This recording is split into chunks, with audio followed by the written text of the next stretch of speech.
Something didn't work.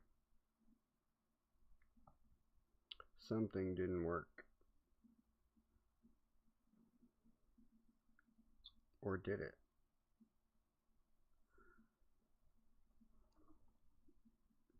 Mic check, mic check.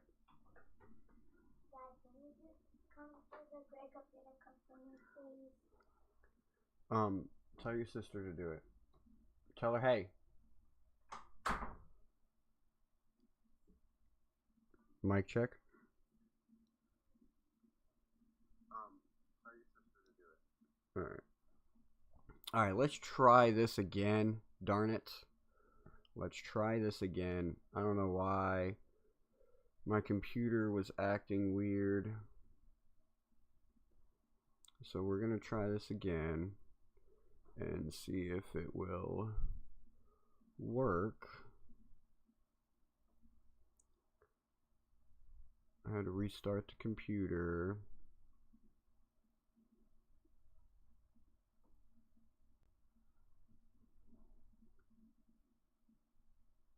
Yo, what's good, Cap for Life? Welcome in, welcome in. Third time's a charm, right? I've already tried this twice and my app shut down on me. So if it shuts down again, I apologize, but I gotta go through and clean up my computer. What's up, bud? Tell her I said to do it or I'm gonna shut her phone back off. Anyways, we got the New York Jets tomorrow, and it's going to be a cold game up in MetLife Stadium, right? There's the link, everybody, for anybody that wants to join up and talk Dolphin football, man. I'm not worried about this game tomorrow, but at the same time, I am kind of worried, right? Tua and the Miami Dolphins, we don't do well in cold weather, especially anything under 50 degrees. I mean, let's be serious. We live in Florida. It's just a different game when it's cold. The hits seem like they hit harder. The ball's a little bit heavier. It's just rough. And you know, we don't do well, period. What's up, Cap for Life? Welcome in. Welcome in. Oh, what am I doing here? I'm trying to get this to where that's not big. There we go. How do you feel about this game tomorrow against the New York Jets?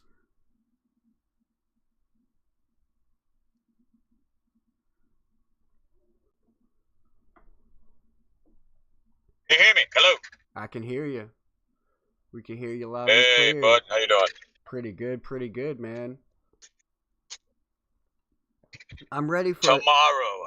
I'm ready for a Dolphins win, but man, this cold weather, it scares me. The defense isn't as good as it used to be, like on the Jets side of the ball, but they could still be a sneaky good team. And like I have a running joke with the Jets right now. They're so bad, right? The Jets are so bad. They're even bad at tanking. What does that mean? That means they beat teams like the Falcons. They win games they're supposed to be losing, right? They have a prime opportunity right now to set themselves up for success for the next 10 years with all these draft picks that they've picked up this year. They should be losing every single game.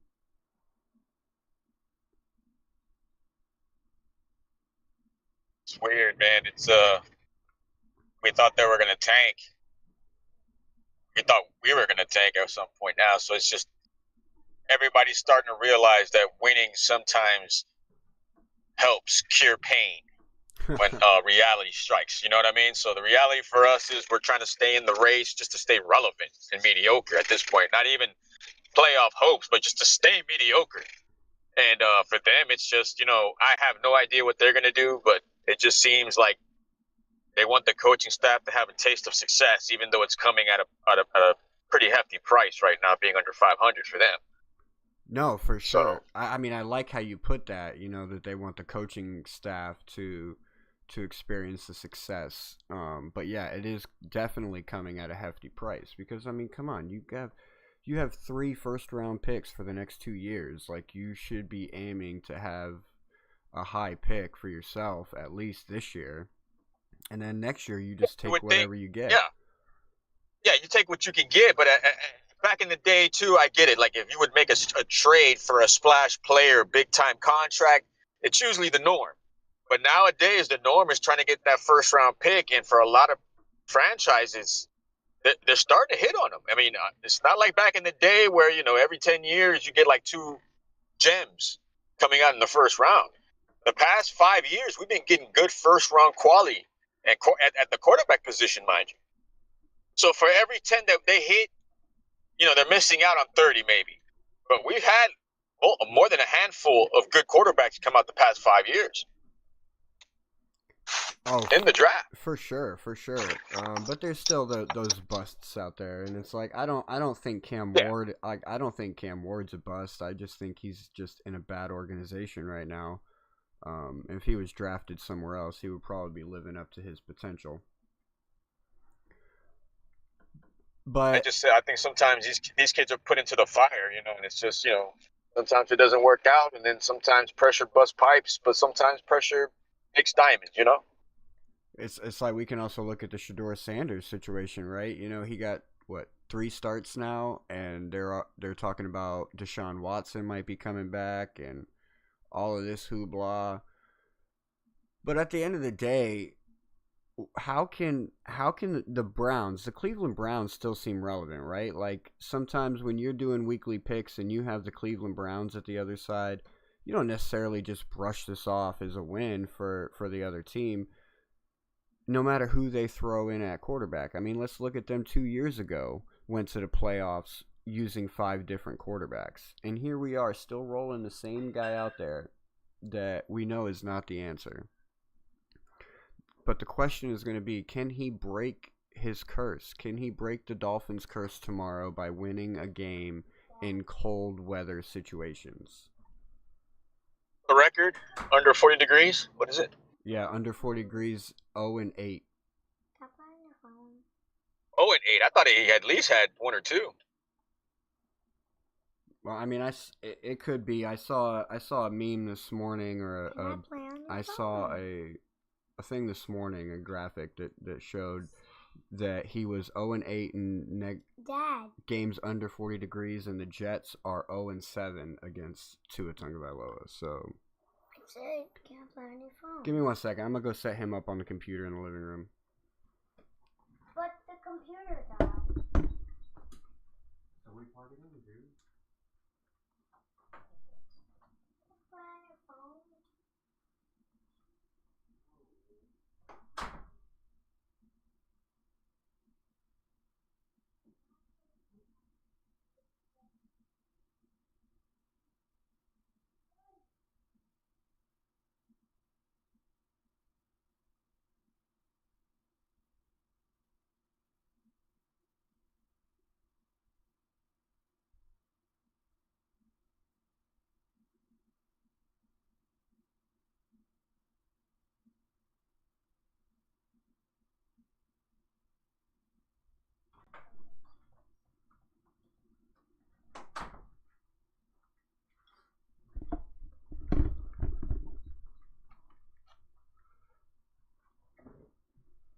My daughter set him up with the computer, right? But then she unplugged it, so the dang computer died. Siblings are so nice to each other. But I got some of my keys to victory for the offensive and defensive side of the ball. If you want to chime in at any point, or if you got any kind of keys to victory, feel free to spit them out. But I'm gonna start on the offensive side of the ball, and it's gonna start with Mike McDaniel, in my opinion. If we're gonna win this game in this cold weather, it's gonna revolve around Mike McDaniel and his play calling. He's gonna have to script up a really good game that involves all 3 of our running backs. We cannot rely on the passing game tomorrow in this cold weather. We can't rely on Tua to win it. Mike McDaniel's going to have to scheme up a heavy run game mixed, sprinkled in with some small passes. Maybe a couple deep passes we might see throughout the game, but I'm really hoping that it's like just dink and dunks and run game, run game, run game. We're also going to have to win in the trenches, right? If we want to establish a good run game, our offensive line is going to have to perform at a high level and create holes for our running backs to run through. And that means we're running north and south, and we're not running east and west. So it's all going to be on Mike McDaniel. He's going to have to scheme up this game in a run eccentric fashion so that we can control the clock, we can control the tempo, and we don't put the game in the hands of Tua Tagovailoa, if that makes any sense. And that's basically all three right there. So Mike McDaniel develops a run eccentric script and runs it all game long, and hopefully our defense can hold up. We haven't got there, but hopefully the defense can hold up so we don't have to resort to Tua Tagovailoa having to sling that rock. The trenches got to win that battle and create holes so that we can go north and south instead of east and west. What do you think, Cap?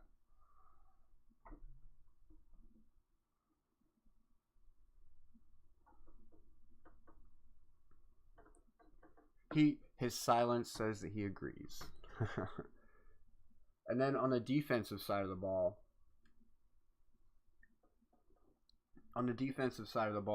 we are obviously going to have to control the run. We're going to have to keep doing what we've been doing the past 4 weeks, and we're going to have to lock down Breece Hall, because we know right now, in my opinion, I think the New York Jets are utilizing Breece Hall more than anyone else because they are trying to bring up his value. I do think he's going to be a casualty in the offseason, probably used for more draft capital come draft day. Because let's say they do end up falling out of the top couple spots in the draft, they can easily use Breece Hall as a way to move up in the draft on draft day. So maybe that's why they're not worried about losing all these games and allowing the coach to experience success, right?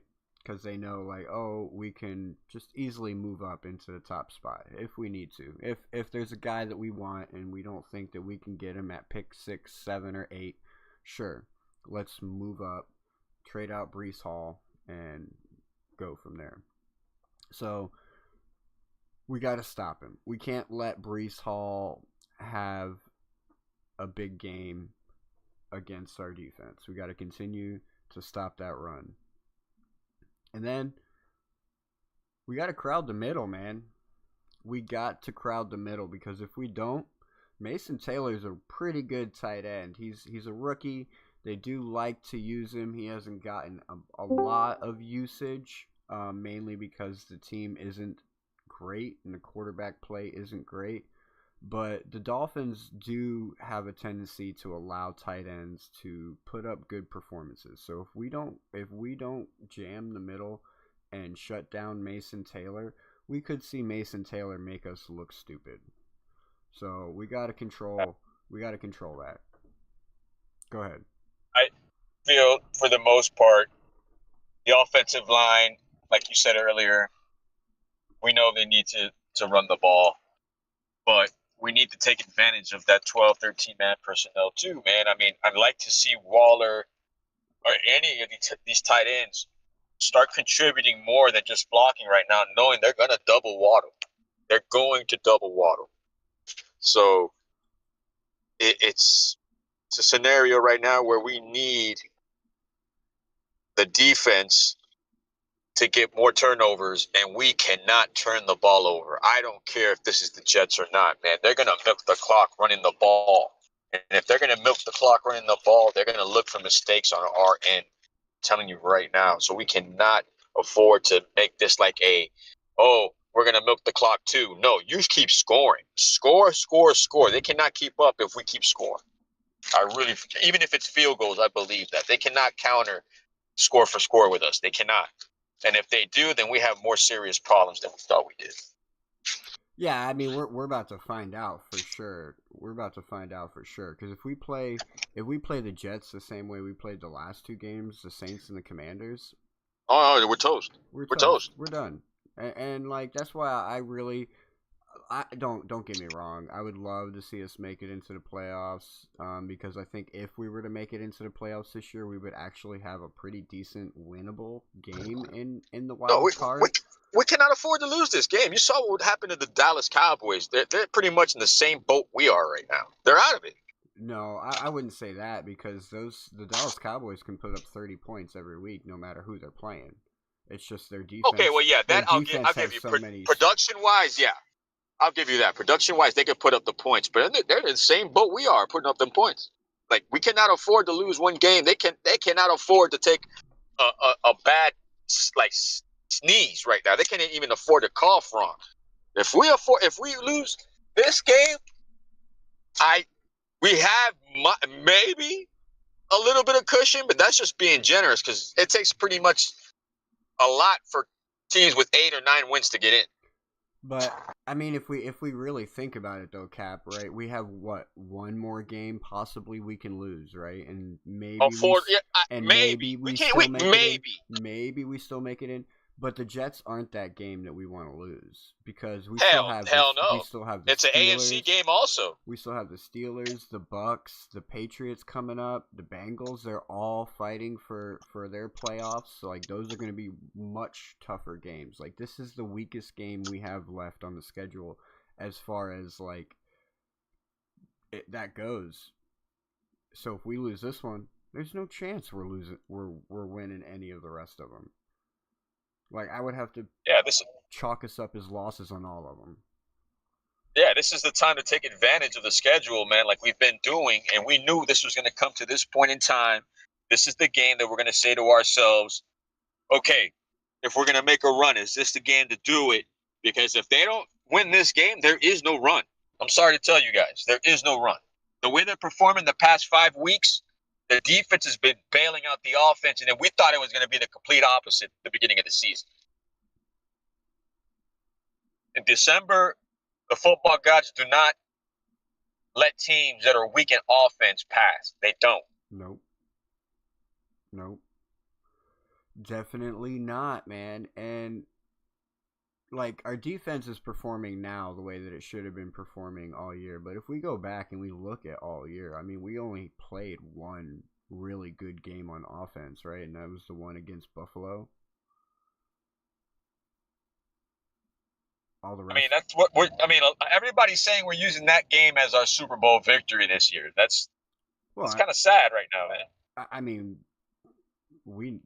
I'm pretty sure we knew that going into that game. Like, that was the biggest game of our year, especially having as many losses as we already had going into week 8. So, yeah, like, that was mid-season. I know, it's rough being a Dolphin fan, man. Did you see the video I put out of the joke for today with Tua? You'll have to check it out at some point. But yeah, and this is our reality for the next 2 years too, man. Living in limbo. I just look. I mean, you're beginning to sound like Brendan Tobin. This is our reality. Like, why does it have to be our reality? Like, if we're pinpointing the problems ahead of time, the past 3 years, mind you, we're pinpointing all these problems, and you're telling me, nah, we got to keep going with it. That's the definition of insanity, bro. I'm not saying that I like it. I'm just saying there's nothing I can do about it. All right, well, hear me out, Cap. What are we gonna do with Tua? Are we gonna eat? Are we gonna eat the dead cap space? I mean, I'm saying is we can do that's that. an option. All I'm saying is you can't tell me it's not. That's an option. We can do that, but where does that put us? We don't have a backup quarterback that we know of. I mean, look, we can keep saying that. We can keep saying that, but at the end of the day, people don't like to use this example because they say it's different. But even though I don't think it's different, but look at the Broncos, dude. Right. Okay. So let me explain to you why it's slightly different. Because the Broncos, when they cut Russell Wilson and they took that cap hit, they were one of the youngest teams in the NFL. They had every piece that they had on their team at that point was on rookie contracts. So they didn't have to pay nobody. They weren't paying nobody. They're not like us where we're sitting here paying Waddle. We're paying people that aren't even on our team anymore. We're paying Chubb. We're paying Who else are we paying? Tyreek Hill. We got to pay Devon A-Chain. So that's why I'm saying, like, cutting him, it doesn't really solve the issue. I get that, but you realize that when we made our supposed run, we were almost the youngest team in the NFL at that point with Flores as well. And look at where we're at now. Like, how long are we going to keep waiting? Right, but then we ended up paying people. We ended up paying we brought in and who's the one that paid everybody? The guy that's out of here. The guy that's out of here. And then, like, that's the most positive thing that we could take from this season is the fact that that's sad.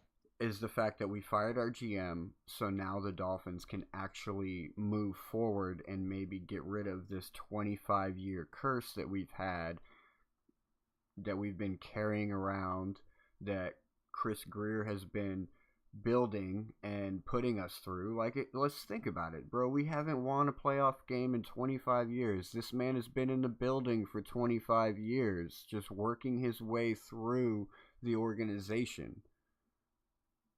I can't, like, coincidence, bro. Like, for me, that's just too much of a coincidence. You know, so it's like you can't.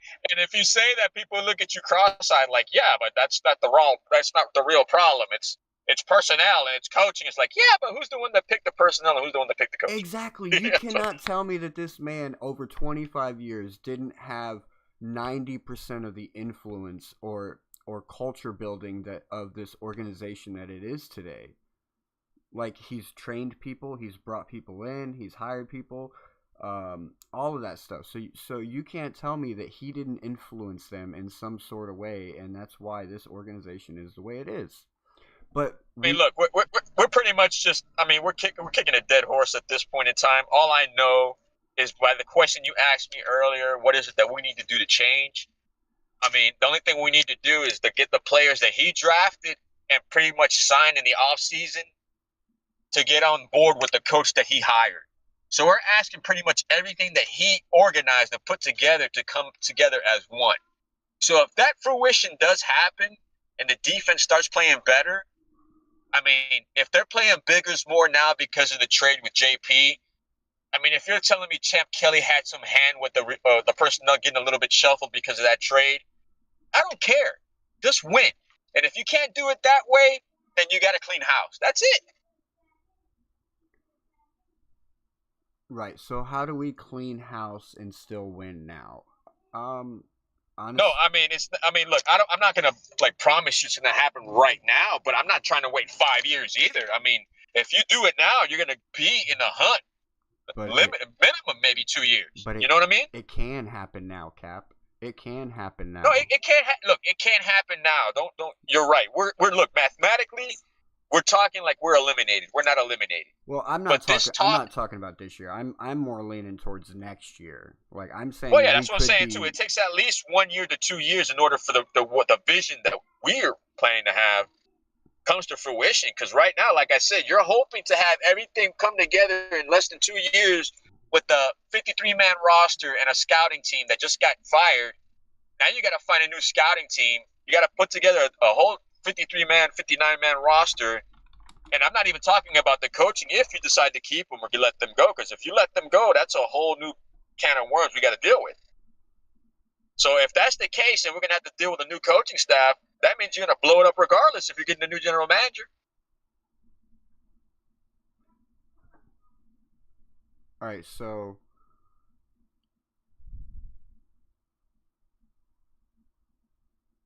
one of the things, like, so for me next year is like, I'm on this swing right now that I feel like Mike McDaniel can win.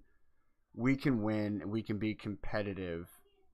I like McDaniel. Despite whoever our quarterback is, it literally doesn't even matter who the quarterback is. But if he keeps acting the way he's acting and thinking he's untouchable, he's gonna get touched. Because you have to, you can't be all the time saying that you know what the problem is, but then you're not gonna fix it. Like, if you know the quarterback's the issue, when the hell are you gonna fix it? By running A-Chain to the ground? No, you got to put up points sooner or later. All around, too. I mean, the offensive line, if we're doing great running the ball, that's great. But Do you expect that production to happen 70% out of 100% in one game? All right, but here's Every game? here's something that we can do in the off season. And Mike McDaniel, I hope you're listening right now, right? Because this could be a move that works out for both parties, puts the Dolphins into playoff contention. I'm not saying that this quarterback is going to take us and win us a Super Bowl, but I do believe that this quarterback gives us a better chance of making it to the playoffs and at least winning a playoff game over Tua Tagovailoa. So the Arizona Cardinals and Kyler Murray are not doing very well, right? So let's picture a trade. don't do Hold on, hear me out, Cap. Don't do it. Hear me out, Cap. I know you don't like it, but just hear me out, Cap, all right? Kyler Murray's not too much better than Tua Tagovailoa, but he doesn't have the concussion issues. He's definitely way more mobile, and in the passing game, he's not better, but he's not worse either. Like, I don't feel like he throws as many interceptions as Tua is, and let's be real, the regression with Tua is serious. So let's picture what he's going to look like next year. We need to hurry up and get off of him before we can, and try to avoid a cap hit, right? Try to avoid dropping a quarterback to save money, to save a little bit of money, and not having a quarterback to put in there. Because we don't know if Ewers is the guy, Zach Wilson's not the guy. So picture this. Kyler Murray's contract is very similar to Tua's. It's not as expensive, so we're still going to have to come off a little bit of money. But we could literally do a player-for-player trade. They take they take his contract, we take his contract, we cover the difference of the cap hit. So it would still be like, we would still end up like giving them like $10 million, but it would be a player for player trade. And we have Kyler Murray, they got Tua Tagovailoa, and we now have a mobile quarterback. So, which is all we need. He doesn't have to be great. We just need a quarterback that has the threat of a run. That's what we need. That's all we need in order to be successful. Why didn't he last in Arizona? I don't think it's a good fit. Like, they didn't have the pieces we have. Like, they do now, but he's dealing with injuries. Yeah, but they were balling when they had John Connor. They had McBride. A good run game, right? They had a good run game. They don't have a run game. They haven't had a run their game this year. defense was doing pretty good. Calais went over there because of that reason, because they're competitive. And all of a sudden now, last year they were competing. This year they take him out when they were competing. I just don't think, like you say, maybe it's not a good fit, but I just don't think he wants to be there. No, I just think that they want a new quarterback, and he knows it. He's like, I'm not going to let you guys use me and like abuse me. Like, no way. Like, if you guys want me out, then I'm just going to get out earlier than later. You know what I mean? And stay healthy. And that's why I feel like this would be a trade that helps all parties, right? Because Tua's not dumb. He knows that half of the Dolphin fan base doesn't like him, right? Kyler Murray's not dumb. He knows half of the Arizona Cardinals fan base doesn't like him. They're not doing well, and neither quarterback is doing well in the scheme. Arizona has a dome, right? Arizona is a dome. So if Tua goes over there, he's playing in a dome, so that might make him a little bit better. I'm telling you, I just feel like it's not a great upgrade at quarterback for the Dolphins, but I do feel like it'll be better for the Dolphins in the long run, because like I said, all we need is a quarterback that has a threat of the run in order for our run to be truly dominant. We don't need we don't the need run game right now is the past 5 weeks is dominant right now. Like McDaniel, if you want to put a cap feather in his cap for that, I'll give him that, bro, because that's what he does. That's why he was brought here also, because he said that from the beginning. Like, the zone blocking scheme, I'm going to bring it here. The run game will be dominant. All right, well, hold on. You know what I mean? Before we go too deep into that, Cap, let me ask you, and I want you to ask yourself this question. Is it the run game that's dominant, or is it Devon Achane that's dominant? Because if you look at the stats from Ollie Gordon and you look at the stats from Jalen Wright, they don't say dominant, right? I get that, but tomato, potato, it's the production. It's like what you're going to have is the production by the starters right now. And they're dominating right now. People don't want to hear that the offensive line is doing good. with the reshuffling and putting in the 6 man to help block. Oh, that was That's a been great. working. That was a great move. That's it's been working a lot. So I mean, everybody says the O line sucks. No, dude. I mean, finally McDaniel's getting on the coaching, and the coaching's starting to adjust. And right now, we need something to start adjusting with the quarterback because everybody's stepping up. Let's not get it twisted now. Everybody's adjusting to everybody else, but except for him. Let's be fair here. Everybody's adjusted. Oh, we need to do this. We need to do that. We've done everything. We've done everything to cater to this quarterback. You cannot tell me we have not. We've changed how many coaches? We've changed how many offensive line schemes? We've changed how many receiving cores? How many running backs? Like, we've done everything to cater to this guy. It's time for him to step up, especially for when he got paid. Like, ever since he got paid, it's been a regression to the means. And a regression, I'm being generous when I say regression. Oh, I mean, no, it's definitely regression for sure. And, like, with that regression, like, I don't know if I can blame all of that just solely on Tua. Like, a lot of that I feel like comes from the coaching that we've had in this organization. Like, if you look at our quarterback coach, No, look, I agree, but McDaniel has stepped up. No, McDaniel has. He wants to keep his job. He wants to be here next year. I can tell that he wants to be here next year, and he's definitely. He looks like he's also winning back the locker room, if that makes any sense, because he did lose it for a while. He's being more vocal. He's being more authoritative. He's starting to make decisions faster on the offense. I mean, when you see him on the sideline, he's starting to protest calls now more quicker than later. I mean, his problem is he hesitates too much and he relies on other coaches to do shit for him. No, you're the head coach. This is not on Weaver. This is not on special teams. Like, you're not going to bitch out Boyer anymore. Boyer's not here to bitch out. The only person that's going to be bitched out is you because you already got rid of you got rid of 3 defensive coordinators, 2 special team coaches. And no, it's time you start doing your job, and he's been doing it. Yeah, no, I think. And if you can say, all right, well, they're taking advantage of a soft schedule, whatever. Take advantage of the schedule, because if you can't, that means you really do suck. Well, I mean, they can't say that. They can't exactly say we're taking advantage of the soft schedule. Like, let's be real. The softest part of our schedule was in the beginning of the year, and we also dominated the Bills in Week 8, so they can suck on a fat one for that.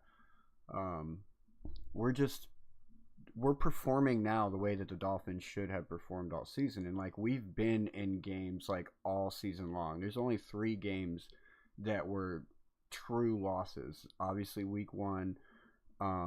Against the Colts, the game against the Browns, for some reason we had no chance, and then the Baltimore game, once halftime started, it was lights out from there. So every other game we've had chances to win. We were just making mistakes. It was bad coaching, not having the guys ready, not having the guys like ready for these opportune moments to win games. And it goes into what you're saying, where Mike McDaniel's stepping up.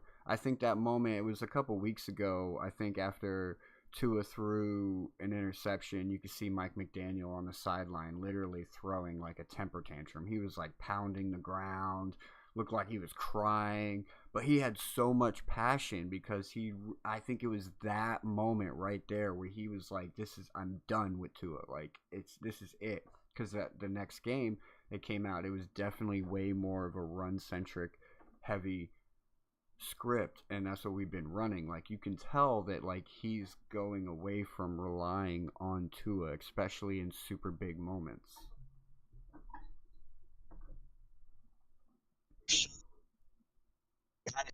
And if they're gonna get yacked, they get yacked towards the red zone because he's not letting him throw deep balls anymore. And if it is, it's because it's maybe 3rd and long, and they're going for a deep long punt pass. You get what I mean? Yeah. And that's why I feel Because like Waddle too. Like I said, if they're gonna double Waddle, got to adjust. And Waller coming back, we need him to step up now, man. And if not, that's another miss on Greer's belt. That's gonna really irritate a lot of people. who, Darren Waller? Because you got rid of Jonnu, you got rid of Ramsey, and what are we getting back in return? Mink is doing okay, but we need more on the offensive side. Yeah, I never thought Waller was the guy when we signed him anyways. I did like Jonnu, and I would have loved to have seen Jonnu in this offense again, but it was the money situation, and he was claiming that he wanted to stay. Well, I mean, if that was the case, buddy, you would have took a home team deal, and you wouldn't have been shooting for market price. So, with that being said, like it's whatever. It's a business at that point. Like don't sit here and say that you want to be here, but you're still asking like market value, knowing we don't have it. That's just a cop out, in my opinion. And when he Yeah, the 1 year deal. It's a 1 year deal, so that tells you everything you need to know. yeah, it's like you're just filling us with lies, just He's like the. getting his feet. He's pretty much getting his feet wet and using us like everybody else uses us to get back in the league. And I hope he proves us wrong and comes back, but I don't think he will. No. The Steelers are struggling. They have their own struggles right now. They should have never got rid of George Pickens, and I bet Mike Tomlin is kicking himself in the nuts right now for doing that. And with Pickens and DK, you never know. Oh, you can't have both. Yeah, you could have both. Look at Pickens and CeeDee Lamb right now. Dallas Cowboys are one of the top scoring offenses in the league.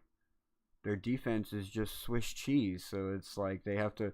If they don't score 40 points, they probably don't win. You know what I mean? Like look at the Detroit Lions, 44 points it took for them. Yeah. So How you doing in fantasy? I don't know, man. How you doing in fantasy, bro? Pretty good. So far, locked down 2 playoff spots. I got 3 other playoff spots cooking this week. Win and get in. And yeah, so far, this year, I stayed focused on a couple of guys and didn't go too harsh on the waiver. But when I did, I made some key moves. You know what I'm saying? Like I think at this point now, man, it's just week 14 for everybody. What about you? Me, I'm being like spoiler. I lost, man. I had a tough my first 6 weeks was horrible. So I'm already eliminated, but now for the last I'm like the Dolphins right now, literally. Like the beginning of my season, I did shitty, and then now like for the past 4 weeks, I'm the top scoring player in my league, but it's already too late. But Works, man. I had the mindset of just I don't succeed early. I like to make trades, man, and I ended up making 2 key trades in the beginning of the season when I got rid of Barkley to help me get to where I'm at now in one league. It's pretty got me the one seed in that league, and then the one league that I'm fighting to get in, man. If I didn't make a trade at the end of the trade deadline, I ended up trading JSN for a key bunch of players, and that got me a lot of points to keep me in the playoff hunt. So sometimes the win, if you can't get the win, you got to get the points to stay in. If you're tied with I think I had 4 other guys tied with me at that point. Yeah, no, I think AJ Brown was my the guy who killed me this year because I accidentally drafted him on auto draft. Nobody saw that one coming. Nobody saw that. I wasn't gonna draft him. That's the thing. I wasn't gonna draft him. I was not gonna draft him. I was gonna draft someone else in that spot. I just auto drafted him because when they changed the offensive coordinator, I thought that it was gonna be better for him because I thought they were gonna giving it to Saquon. But they've been giving it to the tight end more than anybody else. I don't know what the hell they're doing in Philadelphia right now. But yeah, I was like, we were streaming the draft, and I had to stream up on the computer. I was using my account, but so basically, since I had to stream up, I can't go ahead, right? I can't move forward and pick my player ahead of time because then everybody watching, including the people in the draft with us, would see who I'm going to be picking. So I tried to log in on my phone and do it, to get my draft ready. And when I did that, it logged me out of the computer. So I had to log back in onto the computer, close it out on my phone and so I can put it back up on the computer. And when I did that, it put me on auto pick and I didn't realize it. And yeah, that's how I got AJ Brown. And as soon as I traded away AJ Brown, I started winning. So it was yeah. I blame him. But I'm winning in all my other leagues, so it don't matter. I'm first place in 2 other leagues, so it's it's whatever, bro. This is this is my league. I'm the commissioner of this league, and it just looks bad that I'm already. It's a money winning. league or no? Yeah, it's a money league, but I do it for fun. I started this league 10 years ago, and in the beginning they were all pretty much rookies, but now we're all professionals, and it's a tough league, bro. It really is, man. Like it's a super tough league, which is good Like and I like it exciting. like when Yeah, I don't like it when people start checking out early and don't set up lineups and shit, man. I'm like, oh come on, man. yeah, exactly. We don't have any of that no more. Like that used to be a problem. Like in the beginning, I remember there'd be like 2 or 3 people. As soon as they're done like winning, like they just check out, and it's like you got people sitting on benches, and like you're hoping that this person loses, right? Because you need them to lose, but they're playing against somebody who has 3 people on bye week, and that they're not logging back in to change it. That's like the worst feeling in the freaking world, man. We had one guy in Miss Finn's league. He was 6-0, and then he was number one. He was first place. He just stopped setting his lineup from week 6 on down, and he's pretty much at 6-7. Damn, so he lost out. He lost every single game moving forward because he didn't set his lineup. Yeah, you got to be checking that shit frequently. He was 6-0 at that point, man. I think another mistake I made too was wasting a draft pick on Rashee Rice early. I probably could have like waited and got him in like week 4 off the waiver wires. I don't know, but I did. I wasted a draft He wouldn't pick. have been on the waiver. Yeah, I don't. He would have not been on the waiver. I don't think so And either. let me tell you, if I was in your draft and somebody would have put him on the waiver, he would have got claimed the first week. That's what I did with Mark Andrews. A buddy of mine dropped Mark Andrews. As soon as he dropped him, I picked him up, and that was the game that he put up like 27 points. I bet that dude was so mad. Oh, you'll always have that one person. Never fails. You'll always have that one person that drops a gem. Do you play any like DraftKings? Like, do you play the DraftKings best ball? Want to start doing that? I mean, I just don't know how to do it. I've never done it. The best ball is super. And it's like what? They put you in a room with like hundreds of other people, and you got to have the same lineup. And if it's the same lineup, what do they do? All right, so for the daily fantasy sports ones, you basically you build like a fantasy lineup, and then yeah, it's 100 different options. Let me see if I can pull it up. Hold on, give me a second, and I'll Yeah, I need a tutorial on this, man, because I would like to do it. Like, I'll walk you through it. Let's do here. they talk about the Mega Milli. What is that?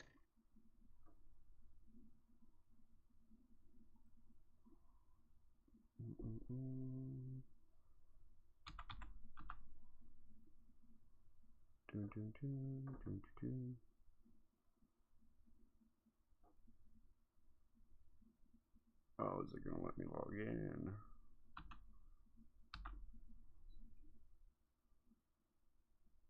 I don't remember her password.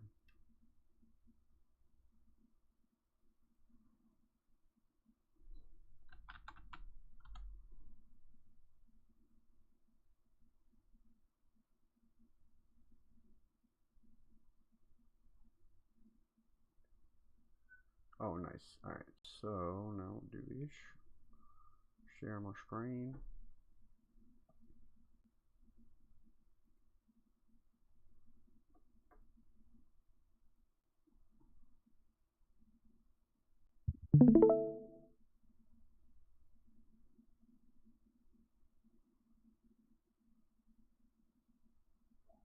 Alright, can you see that?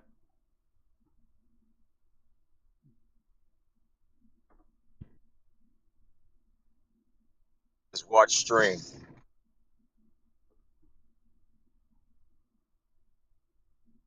Shows a bench, a drink, and a TV. Foldable chair.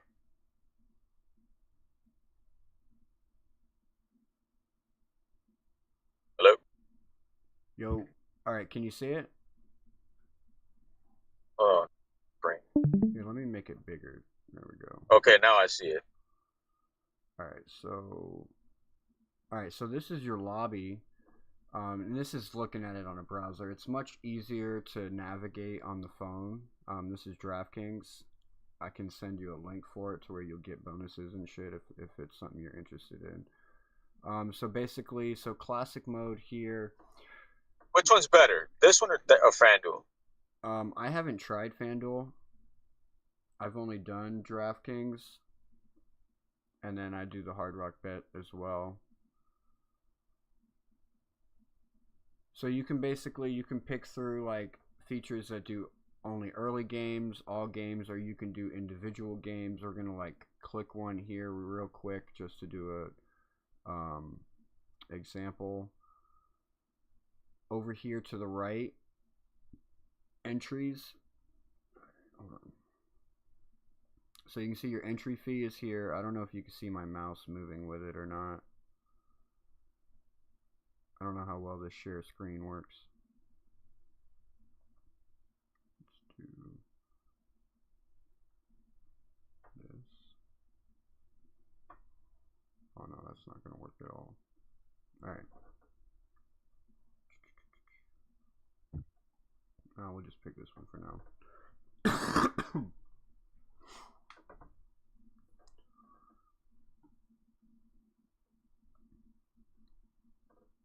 So for these ones, it's salary capped. You get $50,000 to work with. Yeah, it doesn't let me. If I'm off the Discord screen, it doesn't follow along. That's stupid. I gotta figure out how to fix that.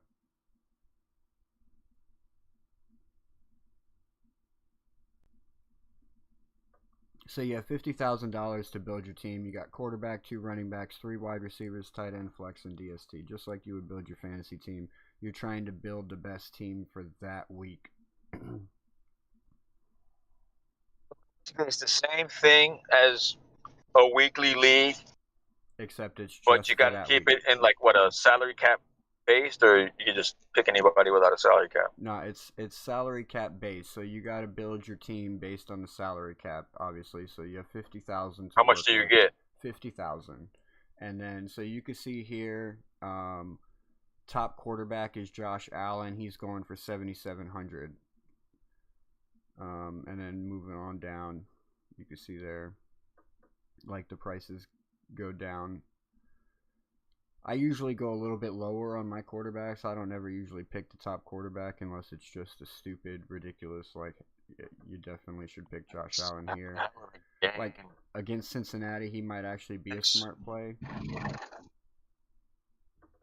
But the best ball is what I like. Let me show you the best ball. I don't think I have any best ball contests on this account. Best ball is a season long one, and you draft. Yeah, I don't have any contests on this account.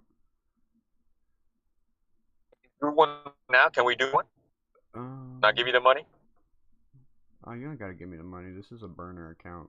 This account I literally started to get free money and free contests and stuff. So let's do one. What do you mean? You get free bread? Yeah, bro. I get. Bro, during the off season, during the off season of DraftKings of NFL, I check my spam. DraftKings will constantly send me crowns, and you can use crowns to enter into contests, so it's treated as money. They also will send you free tickets. I've collected probably 20 $2 tickets this off season and a $5 ticket this off season, so that's all free money. Granted, It's like a lineup, bro. I can't cash it out, but I can use it to win money that I So can then me. cash out. So if we make a lineup, we won't get paid. We'll just make other lineups. No. I'm saying, like, with the tickets that they send me, it's free money, but I can't cash it out. It's just like a ticket that I can use to make the money that I can cash out. We gotta make a lineup right now, bro. I'm working on it. I don't know if we can do a best ball right now. Wait. We can do a best ball for the playoffs. I hate looking. I hate the computer, man. Here we go. Best ball. So when you're doing the best ball, they have two options. You can do a 30-second rounds or 8-hour rounds. So it's fast and slow. Basically, like a real fantasy football draft. Like they have a timer and everything. Yeah. And we're drafting against real people. So I think all of these best ball contests are for the playoffs. Hold on.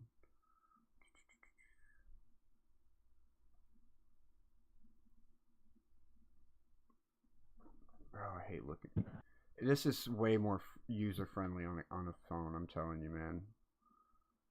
I know where all these buttons are. I have like little banners that fly across the top of my screen that send me exactly to where I want to go. Week 15. It's crazy though, man, because you would love to have a bigger screen in order to do it better, but like you say, you get so used to having the phone, but it's a pain in the ass with the buttons just so damn small on the phone. Yeah, because these best ball contests aren't like the ones you would start at the beginning of the season. So do we have to have all the players hit, or how does that work? Like we have to have the most points? So all right, so the way best ball works is you do your draft and you have like a lot of people that you can draft. You actually have like 4 more spots than you would have in your ESPN draft. You know how you have all those benches. So you actually have all those benches plus like 4 extra spots. So you draft all your players. You want to put all of your focus in your draft. Because hold on. In best ball, the way best ball works is it is season long. Oh no! I mean, but you don't. The rest of the season. But you don't have to play your players. So basically, the way best ball works is you just do your draft. It's a season long thing. You can win $1 million. It's usually a $20 buy-in. You can win $1 million if you make it to the end. So basically, the way it works is you do your draft. You draft all your players. It's a tournament. You draft all your players, and then whoever performs the best in that spot gets put there week to week. You don't have to do any of the weekly fantasy manager stuff. It plugs. So is it like top 10 get paid, or like just not just one person gets paid? Like do you get into like a final yeah? So, you know, like if you're in a 25-man room, 10 get paid or 5 get paid. Yeah. So basically, like the first tournament, like the first round of the tournament goes week 1 through 14. And if you get in the top 2 spots, you basically move on and you get $100. And then from there, you have to get into the top spot in the next week, and then you get $1,000. And then you got 2 more weeks to get through, and if you make it all the way to the end at number 1, well, you win $1 million. Let's do it real quick. Come on, let's do it. We can't do a best ball. We can only do a regular DFS lineup. Let's do it. Wait, here we go. We get paid how much if we win? Playoff best ball. Here we go.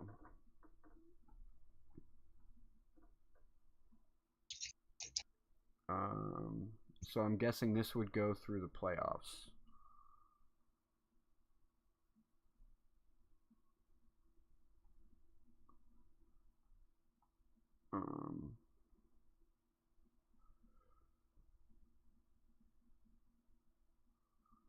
Alright, let's try and do this one.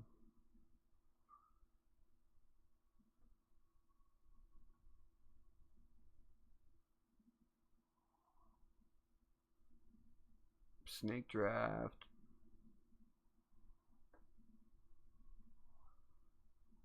Alright, this one's going to be 30-second picks. So, let's see. I just need to look through the... Can you see it? Is it following along or no? Waiting room, $3. There we go, yeah. $300,000 payout. Yeah. Alright, so here, if you want to go into contest details, you can see exactly like how it works. So, round 1 is the wild card round. Round 2, divisional round. Round 3, conference championship round. And then round 4, Super Bowl. So, obviously, we want to pick players that we think are going to make it to the Super Bowl. Prize payouts. So basically, you just move on. Second through sixth there gets $15. Round 4, if you make it to round 4, first place will get 30,000. Second place will get 20,000. Third place gets 10,000, and then all the way down to $100 for 191st through 550th. Bro, where have I been? All right, so now let's go, and then contest sizes: 6 players. The first 3 rounds, 6 players advance, and then round 4, the Super Bowl round, will be 550 players total. So if you make it to round 4, you win money no matter what.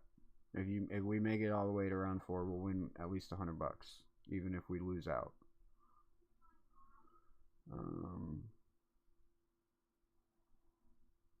All right, so let's get into before we Do a nice barbecue with $100, bro. Before we start though, let's think of some players that we can get, because it's 30-second drafts. We're not going to have time to discuss. So what are we doing first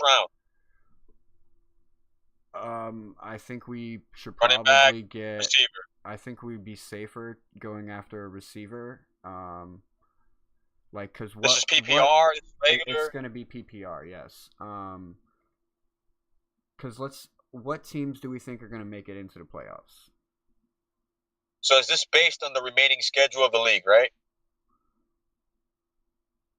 This is so the player we're drafting for the playoffs. Like, this is a draft that will run for playoffs. We're drafting. It's a dumb question, but we're pretty much drafting for the remaining 4 weeks of the season, right? No, we're drafting for the playoffs. So we have to pick players who we think are going to be in the playoffs.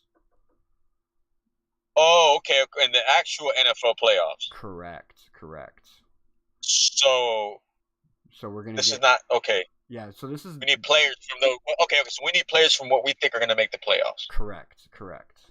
So let's make a list of the teams that we know are making the playoffs. Right. We know the Colts are going. The Patriots are going. Let me get paper. Let me get a pen and paper. Let me get pen and paper so I can write all this down. What's the max? How many teams? Like, what do you mean? Like, how many teams can we have? Like, what the playoffs is? What, 8 teams, right? Or how many are in the playoffs? That's 7 and 7, right? Yeah. The wild card included. Yeah, so 14 teams. But we want to try and pick the ones that we think are going to the Super Bowl and pick as many players out of those. Yeah, teams what? As possible. That'll be what? Top 5? Top 5 teams? Yeah. So out of top 5, we can have how many players out of top 5 teams? Well, so we're gonna have 1 quarterback, 1 running back, 2 wide receivers, 1 tight end, 1 flex, and 6 bench. Yeah, but remember, we have to go by the salary cap, right? So we might not get one of those top 5 teams. No. This one isn't going to be by salary cap. This is a draft, snake draft. Okay, so it's just snake draft on current events right now. So the current players that are balling right now. Correct, and whoever we think is going to be in the playoffs, and probably we want to try and predict who's going to the Super Bowl, because at the end of the day, like, if like Jonathan Taylor's too much, or we can get Jonathan Taylor or no? Yeah, if he's available, yeah. I mean, it's going to be a draft, so if we go receiver first round, what do you want first round? Probably either Puka. Because I definitely see the Rams going to the Super Bowl. Like, honestly, that should be our number 1 grab, is Puka Nacua. Because I don't see anybody stopping the Rams from going to the Super Bowl. You got to look at the schedule remaining too for these teams that are going in the hunt right now. Like, Tampa has a nice schedule. Who else has a nice schedule that has receivers? That has receivers. The Chargers. You like McConkey's schedule moving forward? Even though they have no quarterback, or is this guy playing? Is Herbert playing? But see, none of this is going to matter, like, if they're playing the next couple weeks. Remember, we're drafting for the playoffs. Next 4 weeks of action don't matter. Yeah, but if you like somebody from the Chargers, that means Herbert needs to play. Yeah, but if they make it into the playoffs, you know he's playing, right? He's got what, a broken hand? How long does that take to We'll heal? find out this week if he looks good or not. We'll find out this week. But are you willing to put that? Who do you like from the Chargers? McConkey? No, not really. I like Aronde Gadsden. Oh man, I was about to tell you right now, bro. Like stock is down on him, man. I like have him in my leagues. I just put in Brendan Strange over him. Yeah, that's the problem with the Chargers.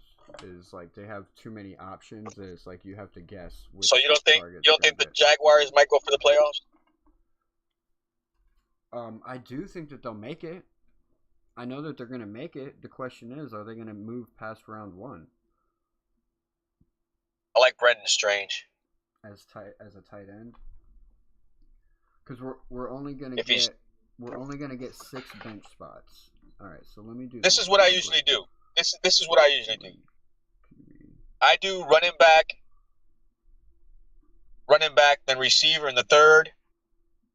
Then I go for quarterback. Quarterback in the fourth, or I go tight end if it's a good one in the fourth, and then quarterback in the fifth. And then I go back to running back in the sixth. And then I go after receiver. So I don't know. What do you do?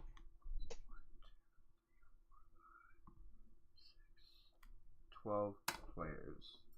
I usually go. It's a 12-team league. We can draft 12 players because we're gonna have 1 QB, 1 RB, 2 wide receivers, 1 tight end, 1 flex, and 6 on the bench. It's not a 12-team league. Crap, I'm stupid. It's like 12,000, bro. Well, I mean, we're in. It's broken up. It'll be like a 12-team league that we draft into, and then it gets broken up. But yeah, there's. Okay, so what are we doing here? You want a receiver in the first, or you want running back in the first? We have to agree right now. Yeah, we have to. Let's pick a wide receiver and let's pick a running back that we like. That way, if one of them's not available, we can possibly get the other one. So you said you like. So JT? who do you like in the flex? Do you like running back, or do you like running back, receiver in the flex? I play my flex. It depends on the matchups, man. Like last week I played running back, but this week I'm playing wide receiver. Really... I usually go 3 running backs always, and I mean studs. Yeah, but are we gonna have 3 stud running backs in the playoffs? Yeah. Who we got? We got JT. You know that's a lock, right? I got A-Chain, Henry, and Hall on my team right now. A-Chain's not gonna. I mean, Hall's not gonna be in the playoffs, but if I didn't have Hall, I would have had Bucky. You have Bucky, A-Chain, and Henry.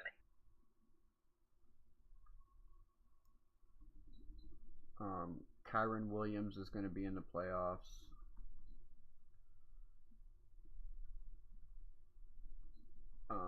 A-Chain, Henry, Bucky, Jameer, Gibbs. A-Chain might be in the playoffs. He might not be in the playoffs. You can get Jalen Warren late. The Steelers. Do you think they're going to make the playoffs? Right now, it's between him and Derrick Henry. Yeah, until the Cincinnati Bengals sneak up on him and start throwing wrenches. I mean, look, I have Chase Brown in my league, right? Hey, I have Chase Brown as my number 1 in my number 1 league. Man, I traded Saquon because I had faith in Chase Brown. This is tougher than. Don't lie. I drafted Saquon and Chase. Barkley. Staying away from Barkley right now. Yeah, no, I'm just listing. I'm listing off names of. Javonte Williams is getting more production than Barkley right now. The running backs that. Javonte's he's not in the playoffs though. No, they're probably not going to make the playoffs. But yeah, right now I'm listing off the running backs that have solo production that will be in the playoffs, like Jonathan Taylor. That have no competition. Correct. Jonathan Taylor, Kyron Williams, and Saquon Barkley, I think, are the only ones that would be in the playoffs that don't have like a split backfield or multiple runners, if that makes sense. Yeah, no competition. No committee. Travis Etienne, they split ETN as well. That's a good one. ETN is a nice one. He's been getting double digits every week and more than 15 points every week. He's a little bit banged up, but if you wanted to get, I mean, we don't have a bench, do we? We got a bench? Yeah, we'll have 6 bench spots. We can get Tootin if we get ETN. I mean, if he falls.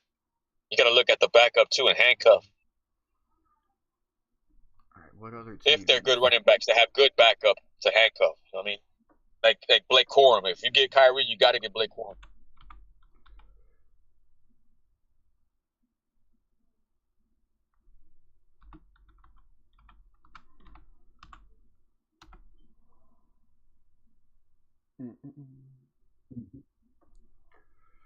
All right, so do you think the Bills are going to make the playoffs? Ooh, that's a good one. James Cook. Wow. At this point, bro, they're fighting for a wild card, right? Yeah. Oh, man. I mean, how can you not, right? I mean, same with the Baltimore Ravens, right? Do you think Henry's going to make it into the playoffs? That's what I'm saying. That's an exception to the rule. You have to put them in there. I mean, if they fall, then you have to consider them, of course, because they're fighting to get in there. They're not going to let these guys just rest. I'm putting them at the list towards the bottom. How many we got so far? JT, Kyron Williams, Barkley, ETN Jr., Cook, Henry, and I haven't even added Jahmyr Gibbs or David Montgomery in there, which is like I would pick Gibbs over Montgomery. I don't think we're going to be in the playoffs, bro. I'm not even going to put his name down there. But he's an exception too, man. Yeah, but if we're not playing in the playoffs, he's just going to be a draft that we have a 0 sitting on. Okay, they're not going to use playoff players. You're right. That's fuck. Yeah, we're drafting today, so everybody's going to be available. That's what I'm saying. Like, we got to put our draft together now and make it perfect. RJ Harvey. RJ Harvey, that's a good one. That is a great one. I'm gonna put him up above Barkley. Yeah. So it goes JT, Kyron Williams, Harvey. What about do you trust Omari Hampton? Is he gonna be back? Yeah.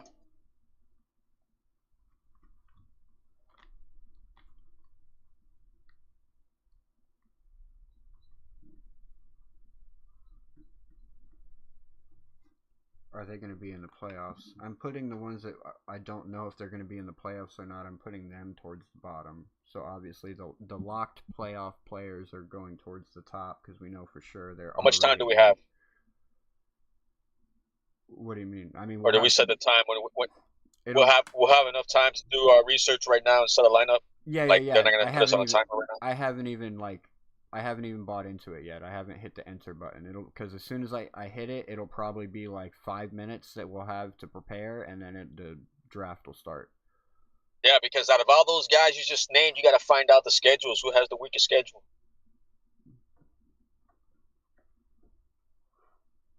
Well, we're not going to know any of that. We're not going. That's what I'm saying, and you haven't even done receiver yet. But we're not going to know none of that, bro, because like the playoffs, we don't know what the playoffs look like yet. We're literally drafting. No, I mean the when we set our roster, I mean we're gonna have to set by the schedule on the who they play, right? Like, no, we don't. We don't set it. We just draft. And they set it for us. Whoever has the most points gets put into that. I get what you're saying. We can't adjust it. We set it and forget it. We set it and forget it. We draft and we just hope that it wins. That's Ooh. Yeah. We don't have so to. That's what I'm telling you. I'm telling you. That's what I'm trying to tell you right now. We got to find out who has the weakest schedule moving forward with these running backs. Because if they're gonna kill somebody, bro, they might take them out early. Or vice versa, they might kill somebody, and then I mean, you get what I'm saying? We have to figure out who's going into the playoffs. Like, those are our surefire bets. All right. we have to consider who's going to the Super Bowl because we want to draft players that are going all Okay, the way so to do the you Super trust? Can Bowl. you trust Because any running backs from the Patriots? I mean, do I see them getting to the conference championship round this year? I could see that. Do I see them getting to the Super Bowl? I don't No, think. but do you? I mean, just Yeah. draft wise, do you trust any draft running backs from the Patriots? I trust Henderson as a He'd probably low be late. as a low value. He'd be Yeah, late. exactly, as a low value I mean, sneaker. yeah, yeah. He would be a flex. Like if you had a choice between a receiver and him at the flex, would you have him or a receiver? Depending on it, just depends Like on who the receiver if you is. had if you had a choice between I would play. Jamison Williams and Henderson. That's funny because I was just about to say I would play Jamison Williams over Henderson. So that's funny that you said that. But it's not going to matter. We're not going to be. You're still thinking. You're still thinking though. But it's not going to matter because we don't have to. It's not like we have to plug them in. All we have to do is like try and draft the best team. J-Mo. All right, so now let's go through some wide receivers. Who do you think is going to make the Super Bowl on the AFC side?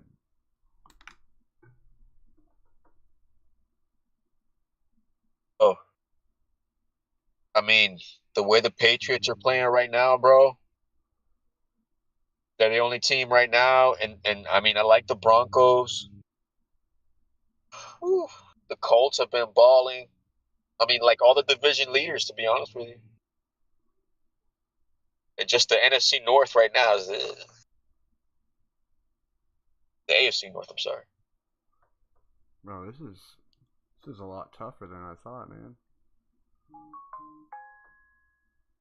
Is it me or do I have Twitch on my phone right now? Did you put Twitch on there? I didn't put Twitch on there.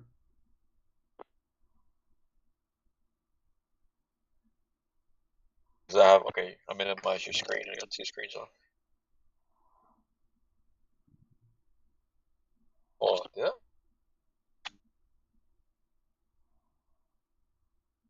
Hello? Yo. You can hear me? Yeah, but I can't see.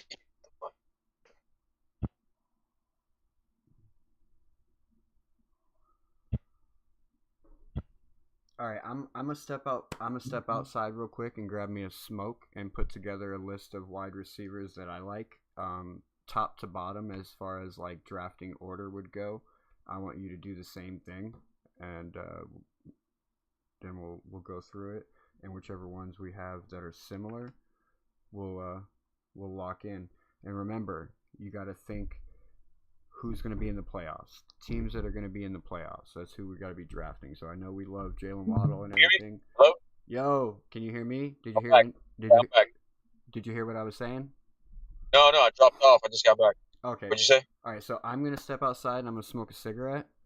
And while I do that, I'm going to put together a list of wide receivers that I think we should draft. I'm going to put them in order from top to bottom.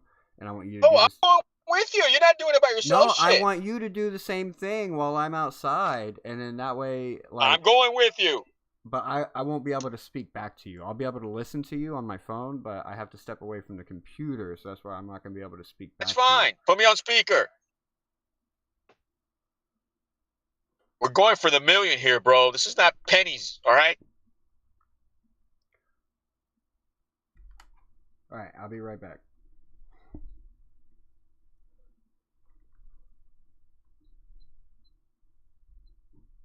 You already know Puka's my number one. I mean, is he healthy? He'll be healthy for playoffs.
Yo. All right.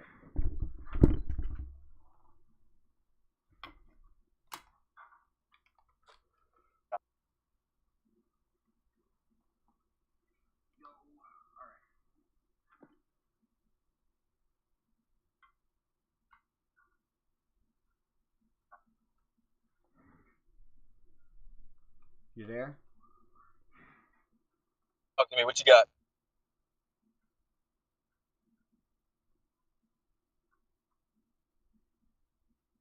Luke, Yeah. you hear me? Hold on. Talk to me. What you got? All right. I just wanted to make sure that the stream was able to hear you. All right. So while I was there, I'm really heavy. I feel like it's going to be a Pats Rams Super Bowl.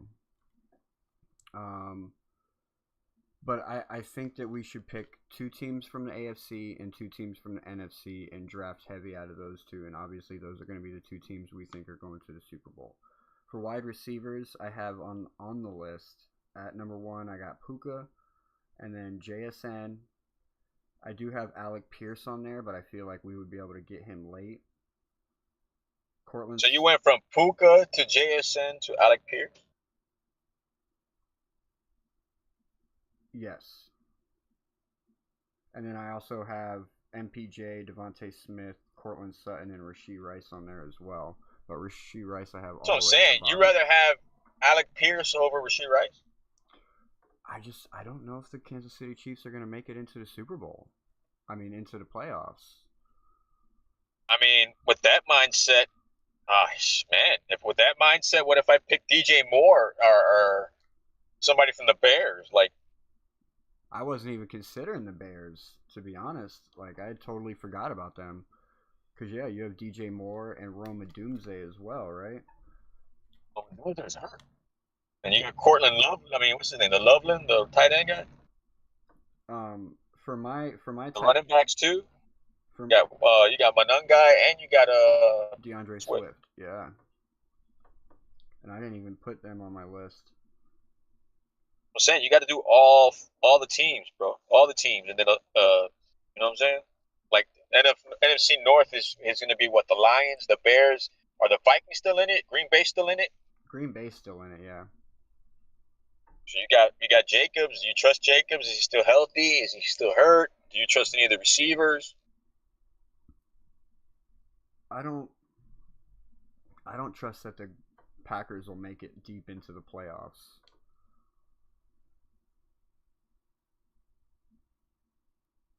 That's what I'm saying. This list is kind of premature because, I mean, we don't know if these guys are going to be in either. What if they are? And we're picking guys that might not be in there. Yeah, that's why I say I feel like we should focus on two teams from the AFC and two teams from the NFC that we think are going to at least make it to the championship round. But will we get 12 guys off of 4 teams?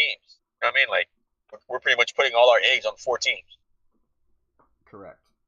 But it doesn't cost you anything. Just a chance to win $30,000. I get it, but if you want to do it, I mean, the payback's going to be good, right? Yeah. I mean, if we hit it right. So basically, we can predict who's going to be in the Super Bowl and basically just draft from those teams, then we should be okay and at least make it to round 4. So there's nobody competing with the Rams, you think, in the NFC? Probably. I think the Bears will be competition with the Rams. Only the Bears and maybe the Eagles. Lions? No, I think the Lions are going to fall apart. I think the Lions are going to fall apart, man. Although they did show... So then, we can't put Gibbs then? Gosh, this is hard. You get what I'm saying? You get what I'm saying now, right? It's much easier when you're drafting at the beginning of the season to play all season long. When you're drafting 4 weeks early before playoffs, just for playoffs, this is damn near impossible, especially with the way the playoff picture looks right now on both sides of the conferences. So if I'm asking that question, I'm pretty sure the people who set this up are asking the same question. So it's like, yeah, they're gonna have to kill themselves to try to figure it out, and then that's it's like gambling. More than half might be in it by the time we do the tournament. All those teams might not be in it. So then our roster might be null and void. I know we could end up starting the fucking playoffs with no players. So we could be spending all this time on setting up a roster, and maybe 3 or 4 guys might not even make the playoffs that we think are going to make the playoffs, and then they might not even accept anything, right? They're not going to accept it. So then, I mean, the bench it's important. The bench that we get has to be players that are not, you get what I'm saying? Yep. So what teams do you think are going to go to the Super Bowl? Has to be the ones that are. I mean, we can't get cute. It's just the people that have the best record. No, let's just be real. Who do you think is going to the Super Bowl? Oh, it's a Super Bowl right now. Oh goodness, I like Seattle, man. I like Seattle, and I like another team. Seattle. I mean, I like what the Pats are doing, but I think something might happen in the end to bite them in the ass. The Broncos intrigue me. I think it's going to be the Colts.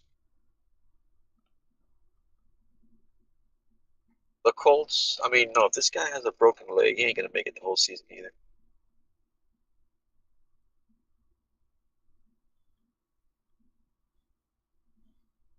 Oh my goodness.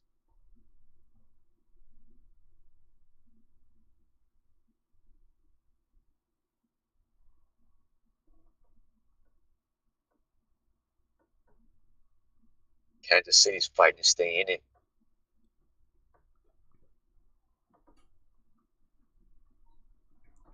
I'm gonna go out on a limb, bro. I'm gonna put the Broncos. Yeah, I'm gonna go the Broncos and Seattle. Broncos in Seattle. All right, and I think it's gonna be Rams and Patriots. So we'll draft out of those 4 teams as many players from those 4 teams as we can and go from there. So out of those 4 teams, top wide receiver would be Puka and JSN, right? And then I think the top running back would be Jonathan Taylor, easily. And then Kyron Williams. How many? What did we just put in now? How many teams did we just put? 4. You're breaking up again. So you picked the Colts. What teams are? You picked the Colts and the Seahawks. And I picked the Rams. Picked the Broncos and the Seahawks. Oh, you picked the Broncos and the Seahawks. Okay, Broncos and Seahawks.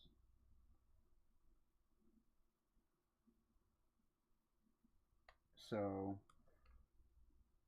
I think it would be RJ Harvey and Kyron Williams.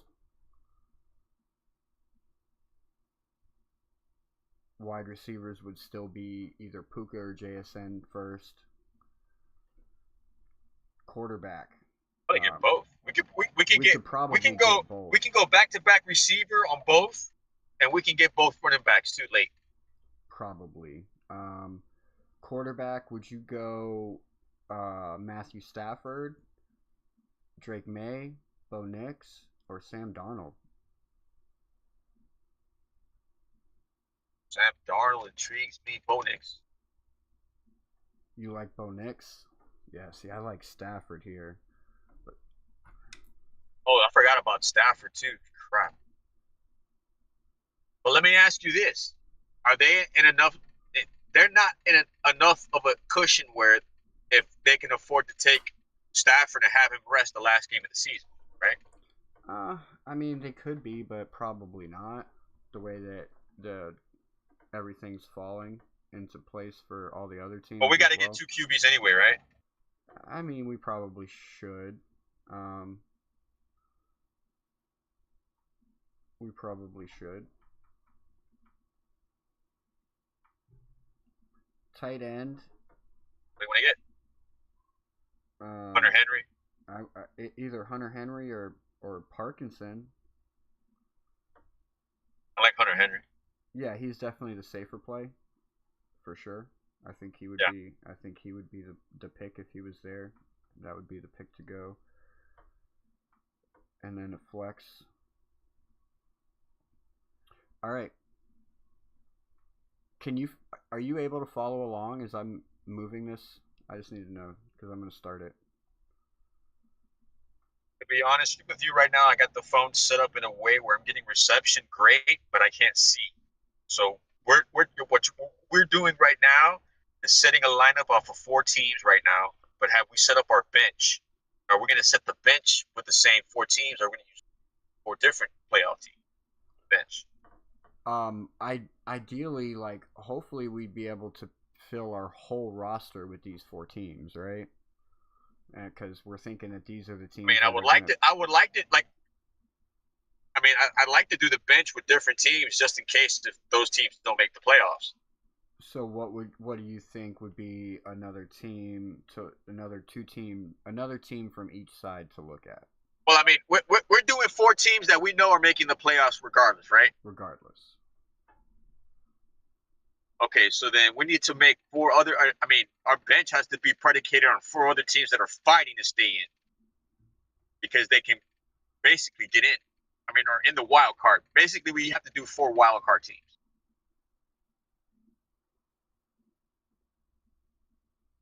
just to be safe. All right, so I would go for the NFC side. I would go with the Lions. For the AFC side, I have to go with the Chiefs, man. Like I have to. I feel like the Chiefs will find a way to get in.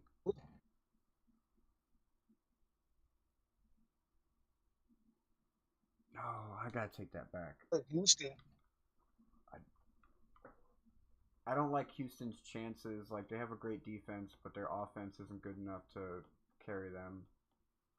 Even if they make it into the playoffs, they're probably going to be out in the wild card.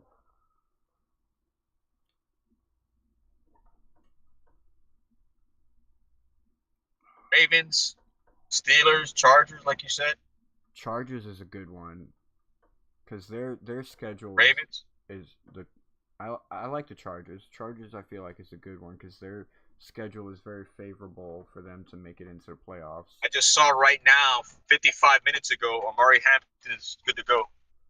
Good to go.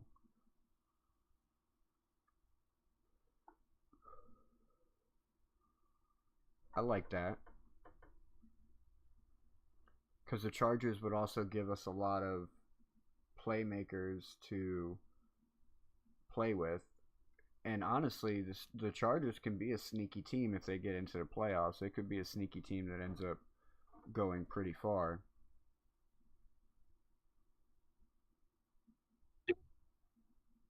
At least 3 players on that team used. For sure. We can definitely grab the running back and probably a wide receiver or 2. Gadsden, like you said. Gadsden.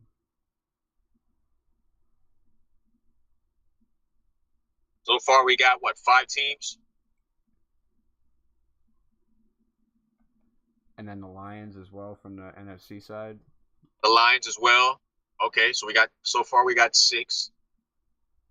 Off of those 6, can we do a 12-man roster? Kickers. They got kickers. No the kicker. Lions got a good kicker. No kicker.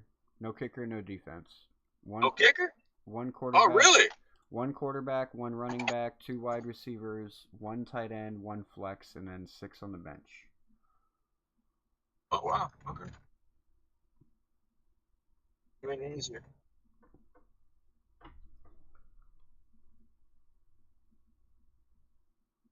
So now, first round, would we go Receiver, running back, receiver, running back after receiver, or what? Yeah, so I was about to ask. So out of the running backs that we would have available, it would be, or that we would want, it would be, I think, RJ, Kyron. I think Hampton would take that top spot now, right? If we're throwing the Chargers in there. And Henry. Or Jahmyr Who else? Gibbs. Jahmyr Gibbs, I feel Not like would Henry. take Well, that top spot. Henderson. We picked 2.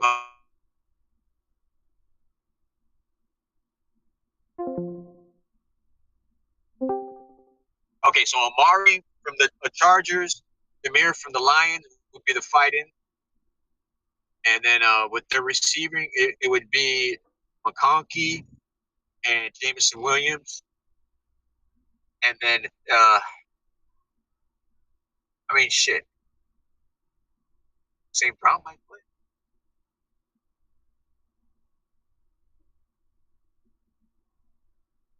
Okay. And the running backs from Denver, the running backs from Seattle, the running backs. Do you trust the running backs from Seattle? No. I've had Kenneth Walker on my fantasy team all year. I do not trust him. Yeah, me either. And then you said who else would make the Super Bowl? The Rams running backs and the Patriots running back. Henderson Dad. and Stevenson.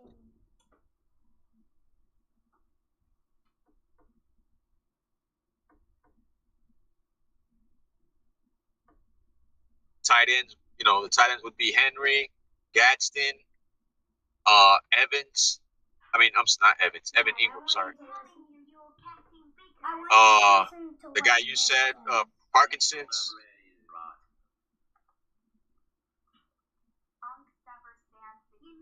All right, take that back out, bud. Go. All right, so the draft starts in 10 minutes. We are pick 1. We're pick 1. Pick 1. Out of 12. Out of 6. 6 teams. Correct. And then the tournament's how many people? Well, so for round 1, we're going to be playing against 6 other people. So we could easily. This is cake, bro. This should be cake, yeah, for sure. We could easily. So, can you see the? Oh, I don't know if you can't follow along. Hold on, let me get situated here. Let me change seats in my car. Hold on. Let me get mobile in my office. I can read it off to you. So they have Puka Nacua number 1, Josh Allen number 2, JSN at number 3, Christian McCaffrey at number 4, Devontae Adams at 5, Jonathan Taylor at 6. Who has a better schedule? Remember, these are teams we got to get. We're in the playoffs. I know, but who has the better schedule? Who knows? You're saying the number 1 guy's Puka, so who's Puka playing? I mean, honestly, they may. Because if we're gonna start off the bat, we gotta start off the bat like quick. Like we have to beat teams that are like weak right now.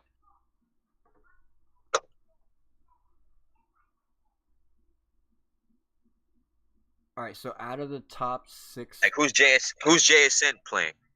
we won't know who anybody's playing until the playoffs start. No, dude. What I'm saying, see, you're talking about lineups. I'm talking about in general. Like who is playing this week? Seattle, who are they playing this week? So who's Seattle playing? Who's Rams playing? Like if you're telling me the number 1 guy right now in the draft on the list you picked right now, who's playing? Who's the Rams playing? No, I'm saying that these are the. What the hell? Never mind. Okay, the Rams are playing Arizona. Seattle is playing who? Oh, they already start this thing. Oh, they already started it. It was supposed to start in 10 minutes. What the fuck? It's already started. Come on, man. They auto drafted us for Puka Nacua. Okay, so we got Puka. Yeah, we got Puka at 1. Okay, so then Seattle plays Atlanta. So Seattle plays Atlanta. Jonathan Taylor just dropped off Arizona the board. Bro, shit goes so quick. 30 seconds.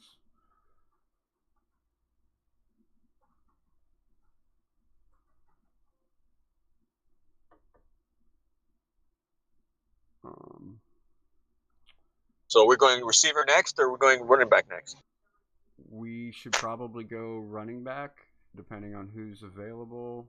Jahmyr Gibbs just dropped off the board. It looks like it might be Saquon Barkley, Travion Henderson, Josh Jacobs available at running back. Or you got Matthew Stafford, Jalen Hurts here, A.J. Brown. We're going to have 2 picks back-to-back coming up. Picks back-to-back. So we're going to do what? Running back next?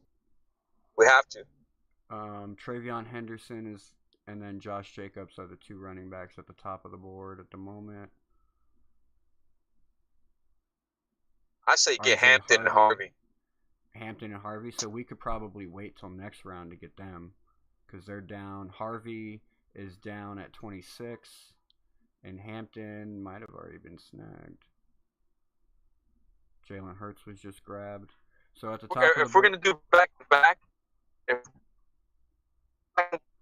we're gonna go back to back, is Jay's still available or he's gone? No, he's gone. Next on the board would be Matthew Stafford, then A.J. Brown, Henderson, Josh Jacobs. Next on the board, let's speak. Rice next, and then a running back next. Either Harvey or Harvey, one of the Rasheed Rice. No, wait. We didn't pick Rasheed on our list, right? Right. It has to be either McConkey or somebody from the Lions, right? Yeah. Would you want Jameson Williams next, or you want to go running back? I say go Harvey and Hampton, bro. And I guarantee any receiver you want next, you're going to get. I go Harvey and Hampton. Even though they're rookies. But right now, they need those rookies.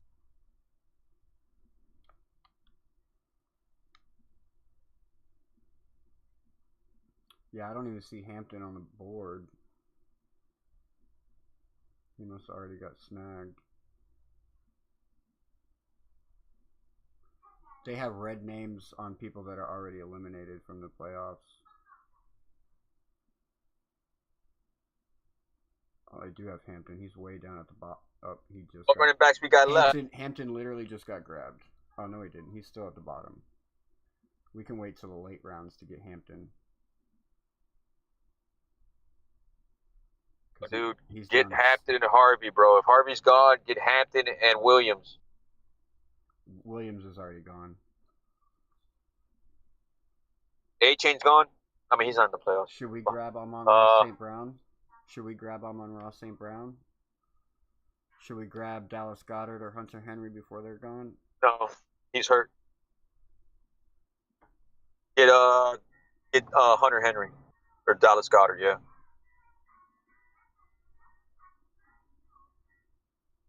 You got Tyler Warren up here still. So right now we have Puka, Henderson, and Stafford. Okay, look, have we gone back to back yet or no? Have we gone back to back yet or no? We're back now. We have Amon-Ra St. Brown, Derrick Henry, so Rasheed Rice. What running back? Picks. We can get Harvey or Hampton, but if we go Hampton, we can wait till later. Get Harvey, so we'll draft Harvey now. They get Harvey and Hampton. Or Harvey and Henry. I say Henry and Harvey. Henry and Harvey. Do it right now. Henry and Harvey. Hunter Henry? Hunter Henry? No, R.J. Harvey. I'm saying no. Which Henry? No, R.J. Harvey. I got R.J. Harvey. R.J. Harvey. I got R.J. Harvey. Okay, the next one we're gonna get. Okay, so no, not that Henry. Okay, we're gonna get another running back. We have Travion. Oh, but he's not on the list, right? We just got auto drafted Amon-Ra St. Brown. Fuck, man. We did get Harvey. So our 2 running backs that we have at the moment, because we can still get Hampton. Hampton is low. We can get him late. Nah, man. This is fucked already, bro. I didn't want no fucking St. Brown, bro. This is fucked already, bro. I didn't want St. Brown either. Definitely would have taken Jameson Williams. Fuck, man. Fuck. 30 seconds. Yes, I'm telling you. Nah, forget it. Fuck it, bro. Fuck it. I know what's gonna happen already, bro. Fuck, man. Just keep St. Brown on the bench. Fuck, man. Get it, bro. All right, so we still need to fill a tight end spot, and then we can fill in with our backups. So which tight end should we grab? It looks like Hunter Henry just got snagged. I knew I should have grabbed him. We still have Tyler Warren on the board. He's definitely making it into the playoffs. You got Dallas Goedert on the board.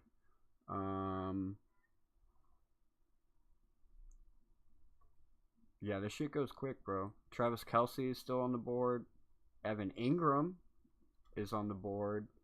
Cody Parkinson. All of those tight ends from playoff teams. Get Tyler Warren. Get Tyler Warren. Get Tyler Warren. Gadsden's available. I mean, that's the next pick you got, right? Justin Williams is not available. Who? Man, we fucked up, man. Yeah, I thought we still had more time before this draft started. See, we're on a delay too, bro. Like, I'm talking and then we're on a delay. You don't hear me till like 10 seconds later and shit. No. I hear you as soon as you speak. It's the Tyler Warren just got grabbed. It's the YouTube that doesn't hear you for a little bit, but I hear you immediately. Yeah, this definitely did not go the way we wanted it, but these 30-second draft picks are like that, bro. And that's why I usually, when I do the best ball for the season league, I usually start early and I'll do 8-hour draft picks. Like, it does take a couple days to get the draft done, but you have plenty of time to do your research and make sure you get the guy that you want and not like an auto draft because you didn't make it there in time.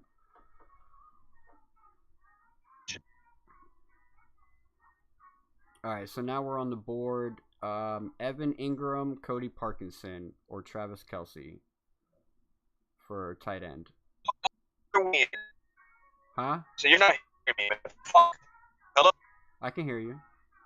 You're not hearing me. I can't fucking hear. Hello? Yo. What round are we in? Pick. What round are we in? This fucking phone, man. Round 6. We're in round 6 of 12. Oh, crap. Round 6. So who have we picked so far?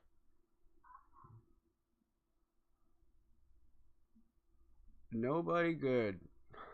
Hello? Hey, we've picked nobody good. Oh, fuck this, man. Oh, fuck this. Bail out. Abort, bro. Abort. This is bullshit. Do another one, man. I'll do another one after this one is done. We have to finish this one though. Yeah, bro. Yeah, and I can't barely hear you, bro. I'm over here fucking lagging, and we're picking. I don't know. No fucking auto draft, man.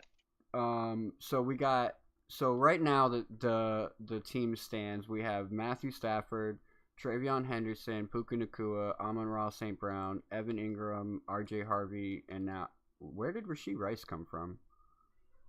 Somehow we just got Rashee Rice as well. The hell? I don't. Because that was supposed to be. Yeah, that's who we got right now.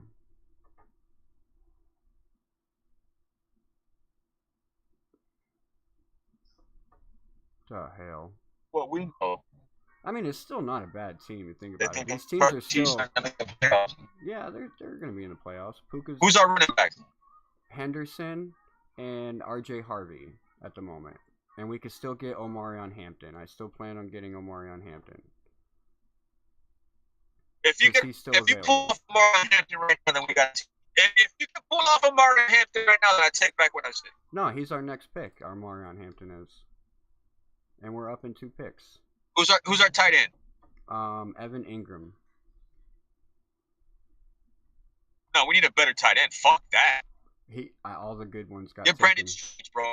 All the good ones got taken. Brandon Strange is gone? He might. Is Brandon Strange gone? Let me look. Let me get Omarion Hampton drafted.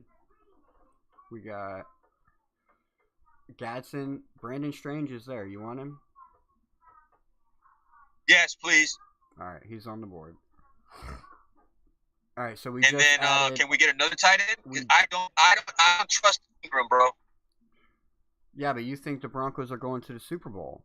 That's their tight end, right? So that would be like our best option at tight end, other than Kobe Parkinson, right? Because you think they're going to the Super Bowl. There's nobody else available. I mean, I know, but so far this list has already gone to shit. We got guys that are not even on the list anymore.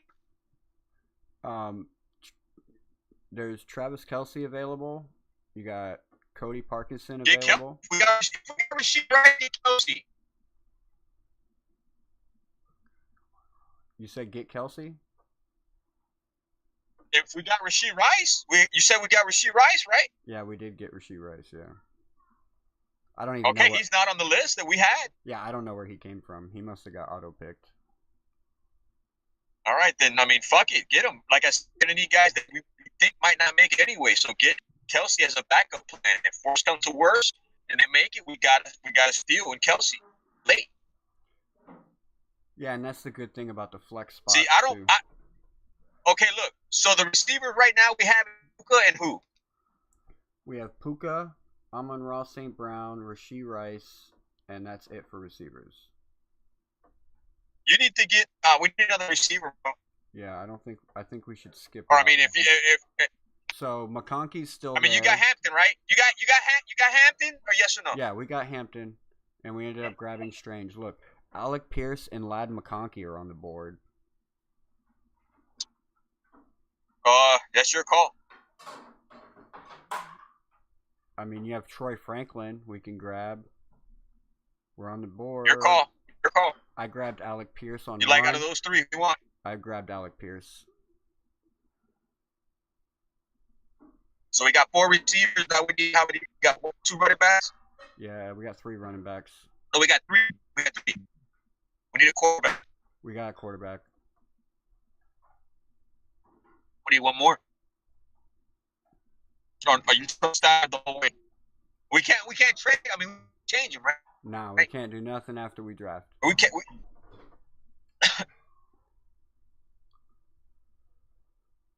We got. So we draft him, and then we haven't said it yet. But we were drafting him, but we haven't said it. We right? we We don't. said it. We said it for the whole season. No, we don't set it at all. So basically, the way the best ball works is whoever performs the best goes in that spot automatically. So this is after Sunday and Monday. This is for the right. This is for the playoffs. Pretty much, if you're done, it'll pick. Oh man, you're confusing me, bro. Okay, so we're picking players. Out of the players that we're picking, are we able to set lineups, or we get automatically set by the computer? It gets automatically after the 2 days out of the best players that we just drafted. It'll get automatically adjusted. Do you understand what I'm saying? No, I get what you're saying. But what I'm saying is like whoever performs the best gets put into that spot, and it's like a constant. Okay, adjustment. but when you say that, do you say that after Monday? When you say that, do you say that after Monday or before Friday? What are you talking about? Like the best performance of after Monday?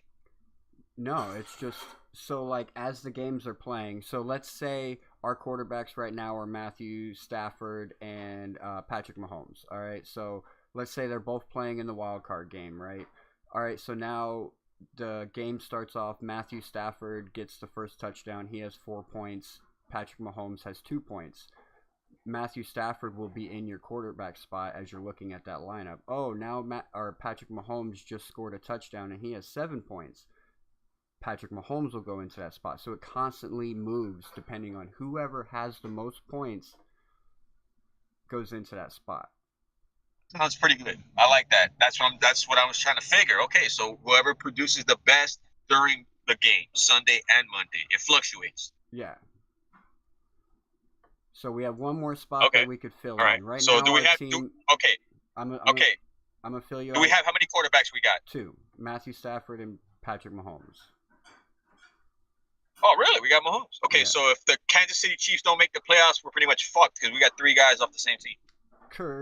No, we didn't get Kelsey. We went with Alec Pierce over Kelsey.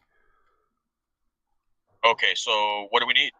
I mean, just a surefire backup. We got options. Okay, so who's the best player available right now? Jamar Chase. But I don't see them making the playoffs. Oh, who else? After that, we got Travis Kelsey, and then Sam Darnold, Ladd McConkey, Dak Prescott, Jared Goff, Joe Burrow, Cody Parkinson, tight end for LA. Put McConkey. Okay, put McConkey. PPR, right? McConkey, yeah. All right, he's drafted. Yeah, put McConkey. Fuck it. He's drafted. Yeah, I was thinking the same thing. So we have Matthew Stafford, Travion Henderson, Puka Nacua, Amon-Ra St. Brown, Evan Ingram, R.J. Harvey, Rashee Rice, Omarion Hampton, Brandon Strange, Alec Pierce, Patrick Mahomes, and Ladd McConkey. Like it. Yeah, it didn't turn out too bad. It started off kind of rough. No, I like it. Didn't it. turn out too bad. No, I mean, the only shit that we got was the St. Brown one that fucked up, but that St. Brown one might be a gem if he ends up playing well late in the season, if they end up making it. Well, I mean, you know they're Yeah, going to let's put it like this. If one of these teams, if Rice doesn't make it and McConkey doesn't make it, we'll put him in. If vice versa, let's say St. Brown don't make it, he's out automatically anyway. But that's the thing. You know what I'm saying? We don't have to do anything else. We just let it ride. That's what I'm saying. Whoever plays the best Let it ride. Fuck it. Yeah. Because, like, even though it has it listed here, like, as the starters, like, Omarion Hampton can easily end up over Travion Henderson if he does better. And we don't have to do any of that. We just have to hope that Kansas City, does something. We have to hope that Mahomes can put up numbers too. Yeah, we have to hope that they make it for sure. But I don't know if you can see it or and not. everybody else, and the Chargers too. So we're hoping the Chargers. Oh shit, that's processed by elimination. We fucked up. Chargers play the Chiefs. They're in the same division, same conference. We did fuck up there, didn't we? No, well, not necessarily, because we got best of both worlds. Because if one doesn't make it, the other one will. We got from both teams. I mean, yeah, that's a good way to look at it for sure. Because if like the Chiefs, yeah, because if let's say if McConkey don't make it in and Hampton don't make it in, we got Rashee Rice and Patrick Mahomes, and we got Patrick Mahomes. Yeah, that's a good fallback plan. Yeah, and then we already know the. So we didn't really fuck up because we had a contingency. That's a contingency plan without even knowing it. Yeah, no, it is, and I think the only question mark we might have would be the Amon-Ra St. Brown. Because they could make it, they could not make it. I see it like this. I see it like this. We took the bullet on that one to have more time to think. Yeah, for sure. And that might, like you said, because in that time frame, we set up 5 spots thinking about everything else in that time frame. Yeah, because it was right after that we grabbed R.J. Harvey and Evan Ingram. We made the run. Yeah. I feel good about it. Yeah, because Denver's in there. I think Jacksonville's going to make the wild card. Who else? Yeah, I mean, the time we had was crap. 30 seconds was fine. Yeah, that's what I was telling you. Like once you start it, it's like you already have to be ready. You got to have you got to know who you want to draft at that spot, and then be prepared to have backups in case that your guy's taken at that spot. But when you go to do the season long ones at the beginning of the season, like I said, just for your first one, do an 8-hour draft, so it gives you plenty of time to do it. And you don't have to worry about less than 10 minutes. Yeah, that one was done in 10 minutes. But it was also only 6 teams. When you're doing the season long, you'll be drafting against 11 other people. It's a 12-man league. So Marion doesn't have competition. Harvey doesn't have competition. Henderson has competition, but see what happens. And who else is running back?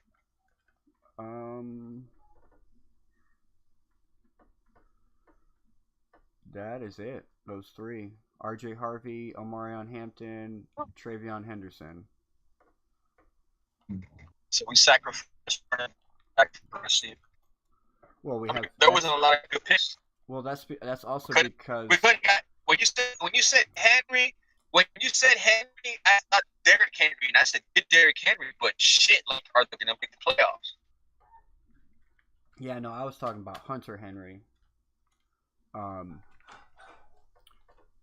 But the reason we only got the 3 running backs, I feel like we have, because in the lineup you have 2 wide receiver spots, so I feel like you need 4 wide receivers at least to fill in those holes. And we did that. We got. But they gave 5. you the 2 running backs, 2 receivers, 1 flex, right? Nah, 1 running back, 2 receivers, 1 flex. Even better. Yeah. And we have 5. Yeah, we're good. 5 We're good. receivers, 3 tight ends, 2 tight ends. So 5 receivers, 2 tight ends, 3 running backs, 2 quarterbacks.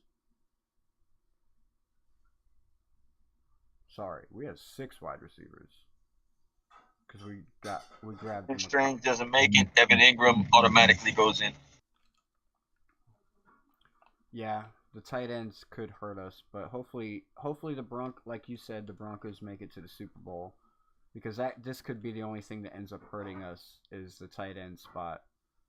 Because if the Broncos or the Jags don't go to the Super Bowl, we won't have a tight end for the Super Bowl week. Everywhere else we should have players playing. Well, I mean, it wouldn't matter anyway, because it wouldn't matter. It wouldn't matter because whoever's in it is only going to have 2 teams anyway, because there's only 2 teams in the Super Bowl. Correct. I was just about to say that. Like, the other teams that we're facing are going to be having the same problems we're having. Like, they probably might be rolling out with 3 players. You know what I mean?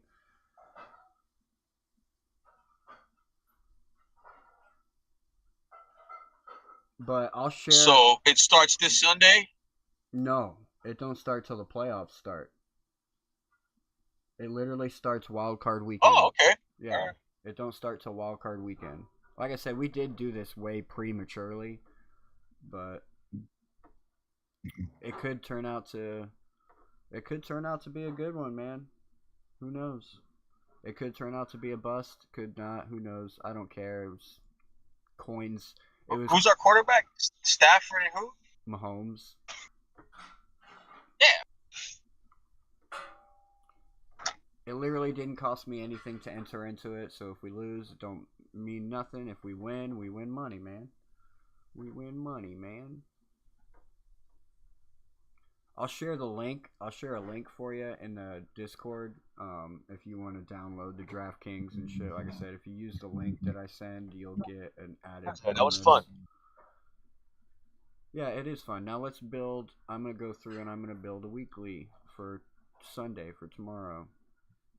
This one Can we do one for real money right now? Yeah. That was for real money. It's just that, like I said, this is my burner account, so it's like this money that's on here is whatever. Alright, so let's do game for tomorrow. Go to featured. Classic.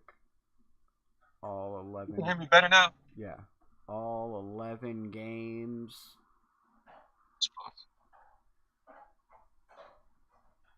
Alright, so this one we're going to have the salary, and we got to build a team according to the salary.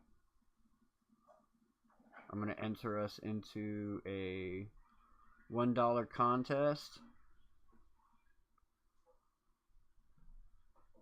that will pay out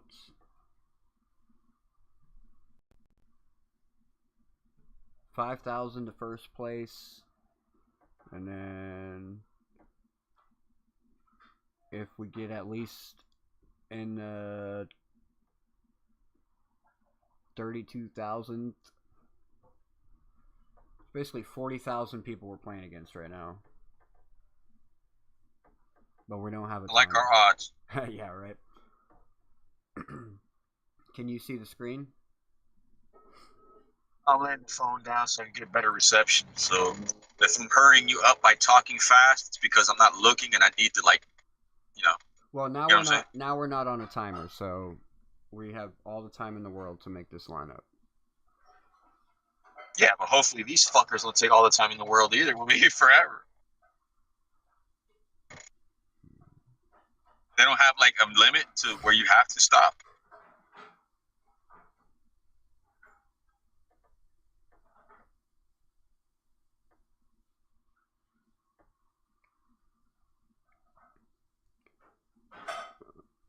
Where the hell did my thing go? So are we going by the same logic, or are you going by different logic for this first overall pick? So, no, this one here, this lineup here that we're doing now is basically a DFS lineup, so it's a daily fantasy sport. So we're making a fantasy lineup just for Sunday's game. So this Sunday's Who do you like for this week? games, and we have a $50,000 salary. So we have to pick a quarterback, 2 running backs, 3 wide receivers, a tight end, a flex, and a defense with $50,000. So do you want to try to do the same thing with the same mindset from the last draft, or you want completely different players? No, see, in DFS lineups, you want to try and build the best team. Going heavy on one team is not good. Just like how you would build your fantasy team. So I see it like pretty much you're trying to get the best roster off the best week schedule. Correct. We're trying to build the best roster for this week. And do it under So the who salary has week cap. schedules this week? The Tampa Bay Buccaneers are playing the Saints. That's a good matchup. Cincinnati and Buffalo is going to be a good matchup. The Rams in Arizona is going to be a good matchup. Green Bay and Chicago could be a good matchup. I'm thinking like points. Seattle and Atlanta. Seattle and Atlanta seems really good. Sam Darnold is only $5,500. You got Caleb Williams at $5,600. Baker Mayfield sitting at $5,800. A lot though, because I've had him all season, so you might not expect a lot. Because what he got last week was a lot of yak from Bucky. You're talking about Baker Mayfield? Yeah, he's banged up. He's really banged up. He's playing good though, but not like at the beginning of the season. He was averaging like 30 points in fantasy. Now he's getting like maybe 15. Last 5 games, he got like 5 points. So how do you feel about Sam Darnold against the Falcons at $5,500? I like it. All right. I like it. We're gonna plug that in. All right. Now let's go. Let's do our defense because that's the lowest. That takes the lowest. Jacksonville has a good defense. But Seattle, but Jacksonville's Denver, playing Indianapolis this week, so we don't want that. Denver is playing the Raiders. That's a good one. That's only 30. It's 3,900 for the defense. The Browns at Tennessee. That's 3,700. It's a good one. That's a good Browns one. is a good one. It's gonna be raining there too, bro. Yeah, the Buccaneers at New Orleans. That's 3,600. Thing is, the Saints are playing different. They're playing. I don't know who we're gonna get. Yeah, that's why they gave the Dolphins a run for their money, bro. Yeah, the Dolphins. Yay. Washington at Minnesota could be a good sneaky one. So the defense, the Minnesota defense is a good sneaky one. If that's a good cheap option at the end, we don't have a lot of money, we can get Minnesota. I'm saying the other way around. Washington over Minnesota because Minnesota has been very lackluster as far as scoring goes, and they're pretty cheap. Oh yeah, they have no quarterback. That's right. They're $2,800 for the Commanders. Oh yeah, but no, I wouldn't take the Commanders. And then I don't trust any of the other ones down here. All right, so you said you don't like the Bucks because Saints been playing. So we have Cleveland at 3,700, Denver at 3,900. How do you feel about Seattle over Atlanta? Oh, I like that one too. I like that one a lot, actually. The defense has been better than the last 2 defenses. Just thinking. And Denver's supposed to be top notch.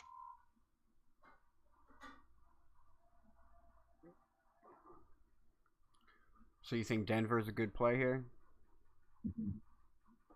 Like Seattle, between Seattle and Denver, I mean, the matchup. Look at the matchup between those two. And you tell me. I mean, like I would like Denver. I would like Denver in this situation just because of the Bijan Robinson factor. If Bijan Yeah, Robinson, roll with it. if Bijan Robinson scores a couple touchdowns, like I feel like I got Denver on my team for this week. I got Denver and Seattle on one team, and I'm at a toss up. But in my other league, I got Denver, and I'm rolling with Denver. all right, there we go. Broncos are But you, locked I mean, in. pick whoever you wanted to pick. I put the Broncos in at 3,900, so that leaves us $40,600. We wasted 10 so far. On how many players? Quarterback and On how many spots? 2. Defense and quarterback. Yeah. It's not bad. $5,000 a piece. That's not bad.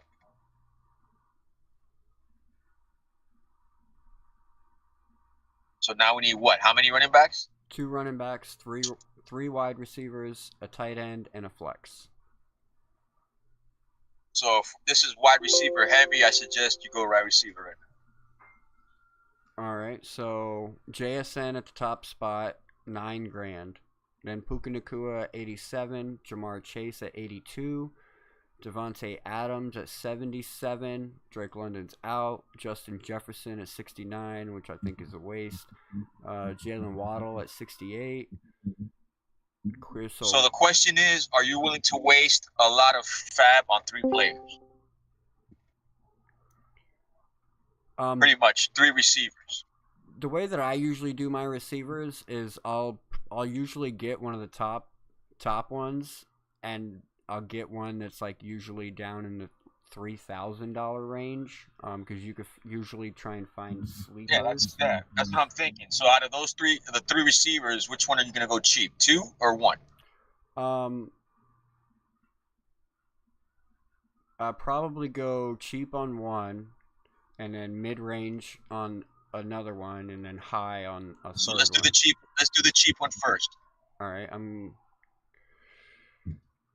looking through the list. If we start towards the bottom, these guys don't get no play. Go up a little bit higher.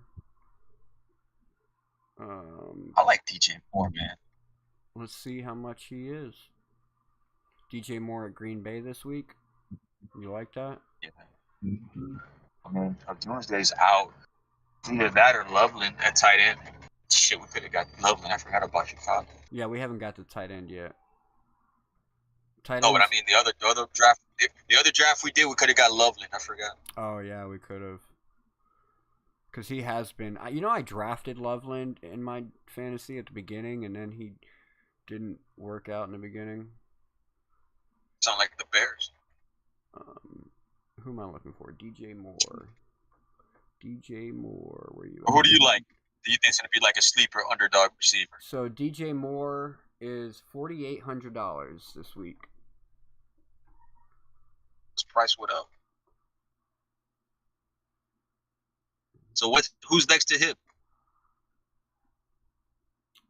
Trey Tucker, Darnell Mooney, Romeo Dobbs, Osifius, Adonai Mitchell, Cameron Dyke, Johnny Mechie. Out of all those guys, do you like DJ Moore out of all those guys? You just named? You like Romeo Dobbs? No, DJ Moore definitely has the best upside out of all of those guys right there. So, I mean, would you willing to do him, or you just want to put him on the side and think about that until you look for another cheap one right now? No, I filled him in. So you need Let's 2 go more ahead. receivers. Let's fill in our tight end because that's another cheap position so that we know exactly how much that we have to work with. Trey It's McBride. available. Or you can pick anybody you want, right? Yeah, Trey McBride is $8,000, way too high for a tight end. Brock Bowers is $6,000, way too high for a tight end, especially considering they may or may not put out performance. Yeah, but you have to think about it though, man. McBride's basically a receiver. He is. If you need receivers, right? But they're also playing the Rams this week. Have they played the Rams already before? Because they're in the same division. I'm gonna look it up right now.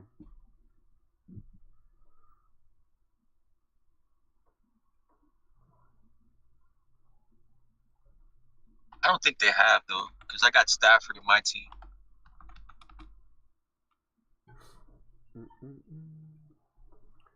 Why can't we? I think they play Arizona twice in the next 2 games. No, they did. No, hold on. Rams, Cardinals. No, they haven't. This is the first time that they played this year. So this will be the first. I meeting. personally am leaning toward Ertz against Minnesota. Hey, what's going on? Oh, what's up, Waffles? Waffles. What up? What up, Cap for life? What'd you say? What name did you say? Ertz, Zach Ertz. I mean, He's only what's his 4,500, price? and he's solid against Minnesota right now because they have been playing horribly. Against the tight end position. And we do have Jaden Daniels coming back this week. That's a good play. Put him in. But it's almost the same price as DJ Moore, right? 4,500. Yeah, it's actually lower than DJ Moore. All right, where's he at? Zach Ertz. Here we go. All right, now let's do a running back. So we got Jonathan Taylor sitting at the top, 9,300, playing against Jacksonville. Running back, basically. Devon A-Chain playing against the Jets, 8,800. Bijan Robinson, 85. James Cook playing Cincinnati here, 7,800. Derrick Henry, Bucky Irving. Bucky Irving could be a good one, but 7,000, you're taking a risk because they still have their other Rashad White. Rashad White. But if you look at the last game, Bucky's first game back, he did get utilized like fully compared to the other two. Tucker, I think, only had 1 run, and Rashad White had like 4 compared to his 22. What about Henry or Breece Hall? Do you really want to play Breece Hall against the Dolphins defense, bro? Oh, that's right. They're playing the Dolphins. Yeah, they got that strong front line.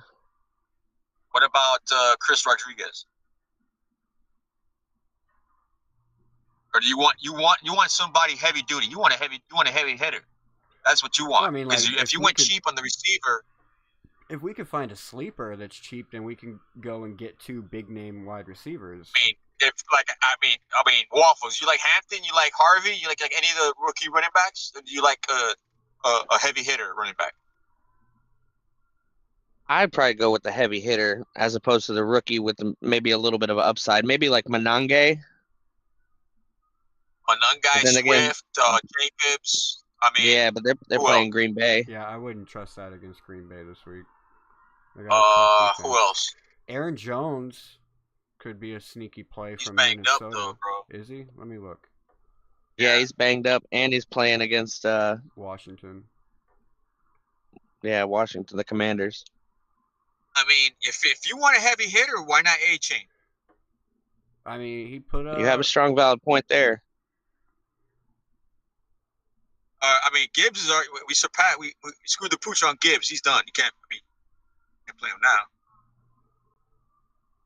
now. Well, this is only for Sunday games, anyways. So any game that's on Sunday. Jonathan Taylor. Yeah, but same thing, same price almost. They're back to back. 9,300. That's a very, very pricey. Yeah. I think James Cook. Do you like Kyron? You like Kyron Williams or? I mean, James Cook. Yeah. I mean. And Cincinnati, their defense is not good. Yeah, it's like the worst. Yeah, but I said, look, I mean, Who else? You don't like Derrick Henry? How much Against is Pittsburgh this Derrick week, Henry? I don't like. No, not against Pittsburgh this week. Like, this is going to be a very ugly game, Pittsburgh and Baltimore.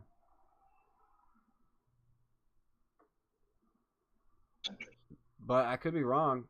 I mean, convince me for Henry. I'm just saying that because of fantasy purposes, but I mean, Bucky, like you said, but is Bucky? How much is Bucky? 7. And what's the cheapest we can go? Do you want to go cheaper than 7? Oh yeah, we can go cheaper than Because 7. I would not if I were you. But I mean, you got to go with somebody that's. I would go heavy hitter, like Waffle said, bro. I mean, I wouldn't worry about the money. We can go cheaper than 7. You got a guy like Quinshon Judkins playing Tennessee Titans, only 6,400. You got Travis Etienne Jr. I mean, at 6,300. it's gonna rain. It's gonna rain in that game, and ETN is a nice play too. I mean, shit, ETN's playing who? Who's ETN playing? Indy. Indianapolis. I mean, Judkins is not a bad option, but was he banged up the last game or did he play? We got RJ Harvey playing the Raiders at 5,700. Kyle Monangai, but they're playing the Green Bay Packers. He's gonna split with Swift. Yeah. If we keep going down. I mean, the Chris Rodriguez. How many spots have you filled so far? 4. We still have both our running backs to go, 2 more wide receivers, and then a flex. So do you want to focus on something else and think about that? Like, who would you want at the flex? The best player that's available with whatever money we have left after filling in all the other spots. So you want to think of another cheap option or mid-tier, nothing pricey, like Loveland, perhaps, like you said before, or something else? Well, we already got a tight end right now, so Loveland. Oh, we did, right? Yeah, we did. We grabbed Zach Ertz. What did we get? Oh yeah, we got Zach Ertz. Receiver? You want to think about receiver? Yeah, let's go back to receivers. All right, so if we look towards the top, you got JSN, Puka Nacua, and Jamar Chase. Are they more expensive than the running backs? Yeah, definitely. Oh yeah, 8,000 plus. Yeah. Yeah. You got to think about the receiver aspect. Yeah, get the receivers out the way, bro, and then you'll answer your question at running back. How do we feel about Egbuka this week at 6,300, or T Higgins? He's banged up too, man. Look, Tampa's. I don't know how they're doing it, but they're banged up right now, man. Yeah, but their whole Who's team the is other guy? pretty battered. But they're playing the Saints though, so it's like. I mean, Well, Saints almost beat the Dolphins last week. That's the Dolphins. who's the other guy you Yes, said after dang. Buka? After Puka, it's Jamar Chase, which I do like this matchup. Cincinnati at Buffalo. Like, Buffalo's secondary is definitely weak. Cincinnati is they have Joe Burrow back. Like, I do like it, but 8,200 seems very expensive. I feel like we can get similar production somewhere else for a little bit cheaper. You like Nico?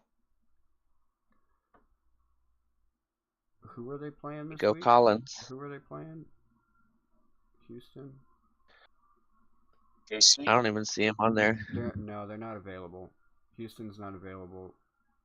They must be playing Sunday night or Monday night.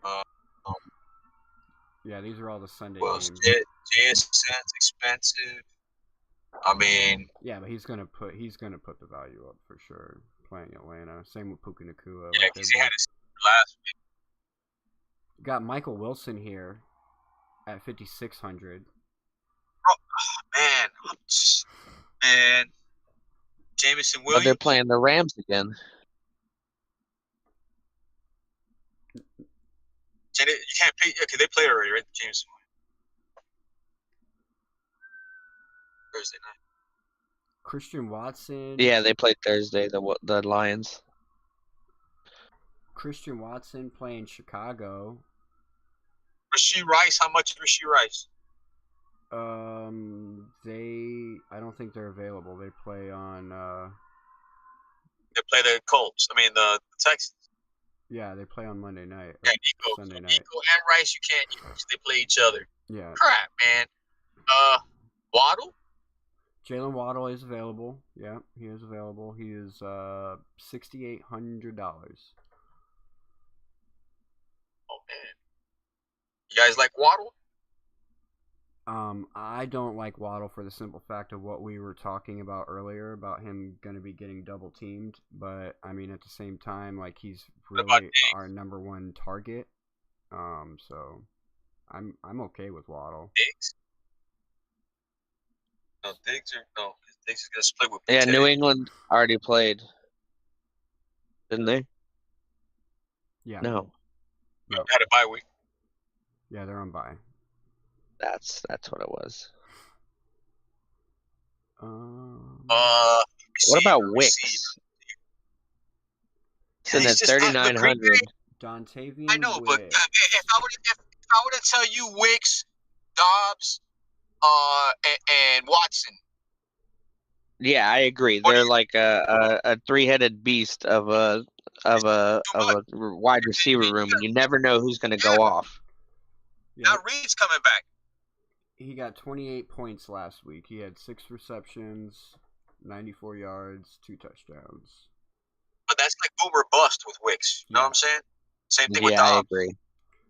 But Christian Watson, since he's came back, he's been pretty consistently getting targets. So if you look here, like he's came back week 9, 10, 11, 12, 13. So yeah, he's only played since week 8. The matchup though, right? You want the matchup as well, correct? Yeah, they're playing Chicago. I feel like this is going to be a pretty good matchup as far as points go. And Christian Watson at 5,200, I mean, you can see here he's probably the most consistent receiver, in my opinion, from the Green Bay. Chicago has a good run stop defense, correct? Or is it the opposite? They got a good secondary. They're just good all around, to be honest. But I would say they're better at stopping the run than they are the pass. That's why the games are usually like in the 30-point range.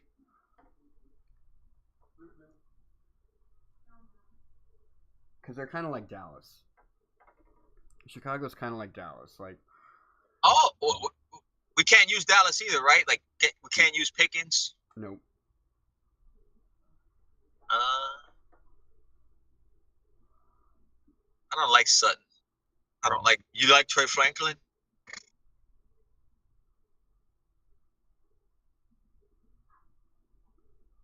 I mean, Romeo Dobbs seems to be consistent as well. He's only 4,900.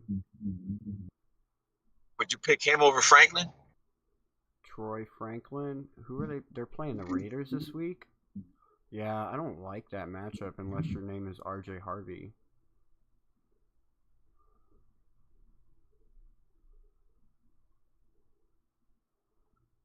Just because it's... Speaking of, RJ Harvey's only 5,700. Get him. Yeah, I think... How many you need? You need 3, right? Alright, so we got 1 running back so far. So our average remaining salary is $6,400 for the for 4 more spots. So we can go a little high and a little low if we need to.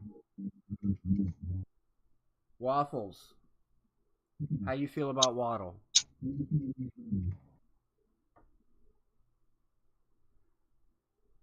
You're the Jets fan. You think Waddle's gonna light it up against you guys, or do you think that they're gonna shut Waddle down? I don't think they'll light it up.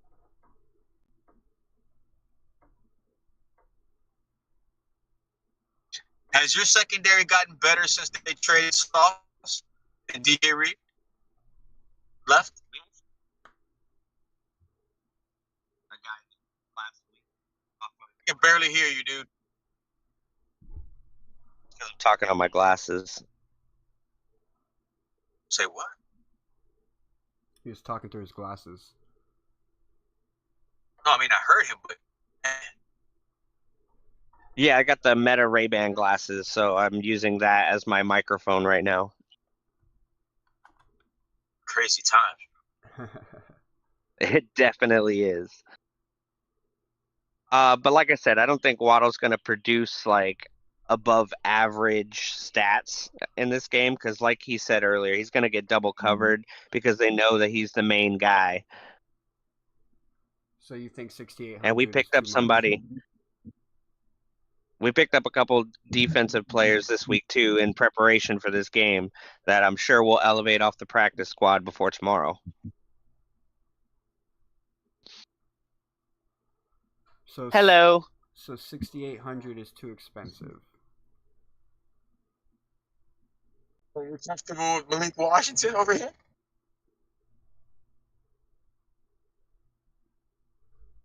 Just stay away from that, man. Go somewhere else. 4,100. I agree. Yeah. I like Adonai Mitchell over him. That's the thing, though, man, because him and Michi are doing the same crap. Michi's getting almost more than 60% of the snaps. Mitchell's getting 30, but he's getting that 30 off a boom. 100%. And they do have the ability to have a good game. They're both 4,500. Have you checked the weather report on these guys, too? It's cold. Does it even matter? It's going to be cold.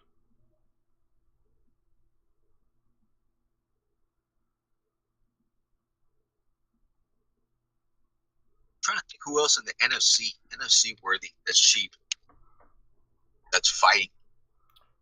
All right. Well, let's pick us a guy out of the top 10. Right? JSN, Puka Nacua, Jamar Chase. We're going heavy. Yeah, spending money. Let's grab a. We're going to the mall. Let's grab a surefire player, whether it's running back or wide Let's go to receiver. the mall, bro. Got JSN at 9, Puka Nacua at 87, Jamar Chase at 82, Devontae Adams at 77. Best matchup.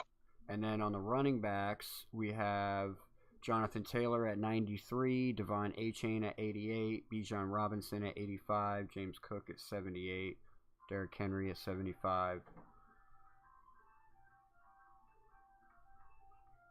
It's on you, man. What do you want to do? Running back, receiver, heavy? Like, you want to go to where are we going? To Macy's? Where are we going? I want to say Cook and Puka. Cook and Puka. I was just gonna say, who would y'all take in the running back, Cook or Achane? I do like Cook against Cincinnati here, and plus he's a little bit cheaper than Achane, $1,000. So I'd go with Achane, bro. The Dolphins have to win this game, bro. Yeah, but last week he got that 134 like a cakewalk, like it was nothing. He didn't even catch the ball. He ran it. But Cap, when you're making these DFS lineups, man, you need the most points. Which game has more potential to have points? The Dolphins Jets game or the Cincinnati Buffalo game? Good point. All right, so now we're in the wide receivers. Rams at Arizona. Let me ask. Okay, wait. Before you go even further, let me ask you this: with that mindset, Chase Brown against Buffalo's defense.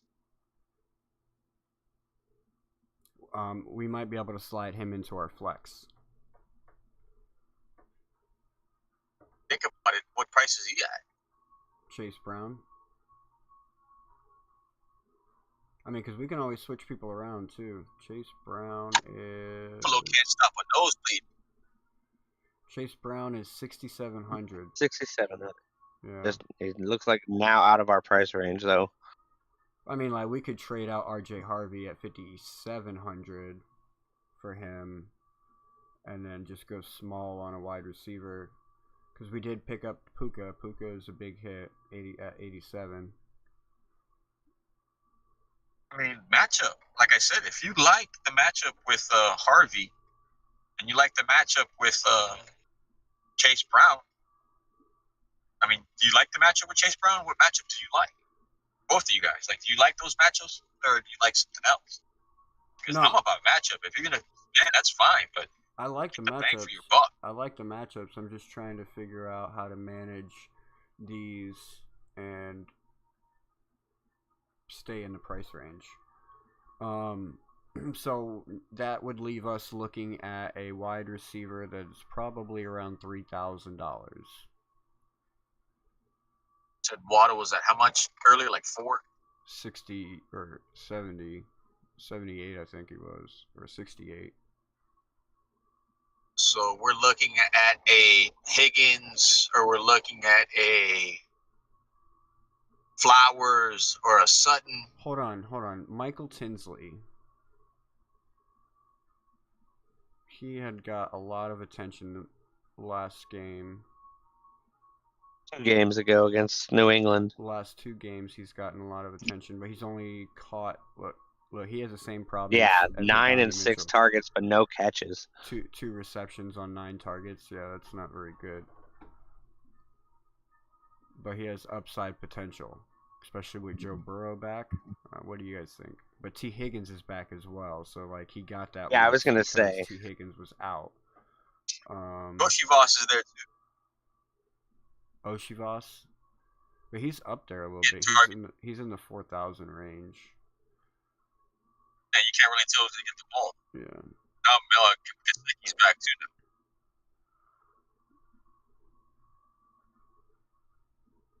Keep it simple. Matthew Golden, questionable. Dontavian Wicks is down here. Luther Burden. The Bird, interesting play. He's with That's why I Chicago. said DJ Moore. I mean, we already got DJ Moore. You guys want to keep DJ Moore? You can take DJ Moore off if you need more money.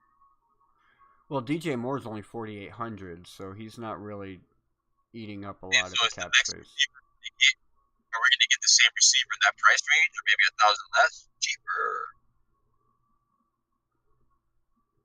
So you're saying trade DJ Moore for Luther Burden? I think. But what I'm saying is, do you want to pick in that price range, the DJ Moore price range or below? And if you do, who's available?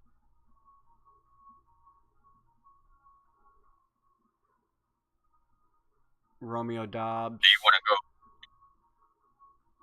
How much money you say you got left? We have 2 spots to fill, and we have $9,000 left. And we're in almost every slot, almost $4,000 a position. Yeah, I was gonna say you need a 5 and a 5 and a 4.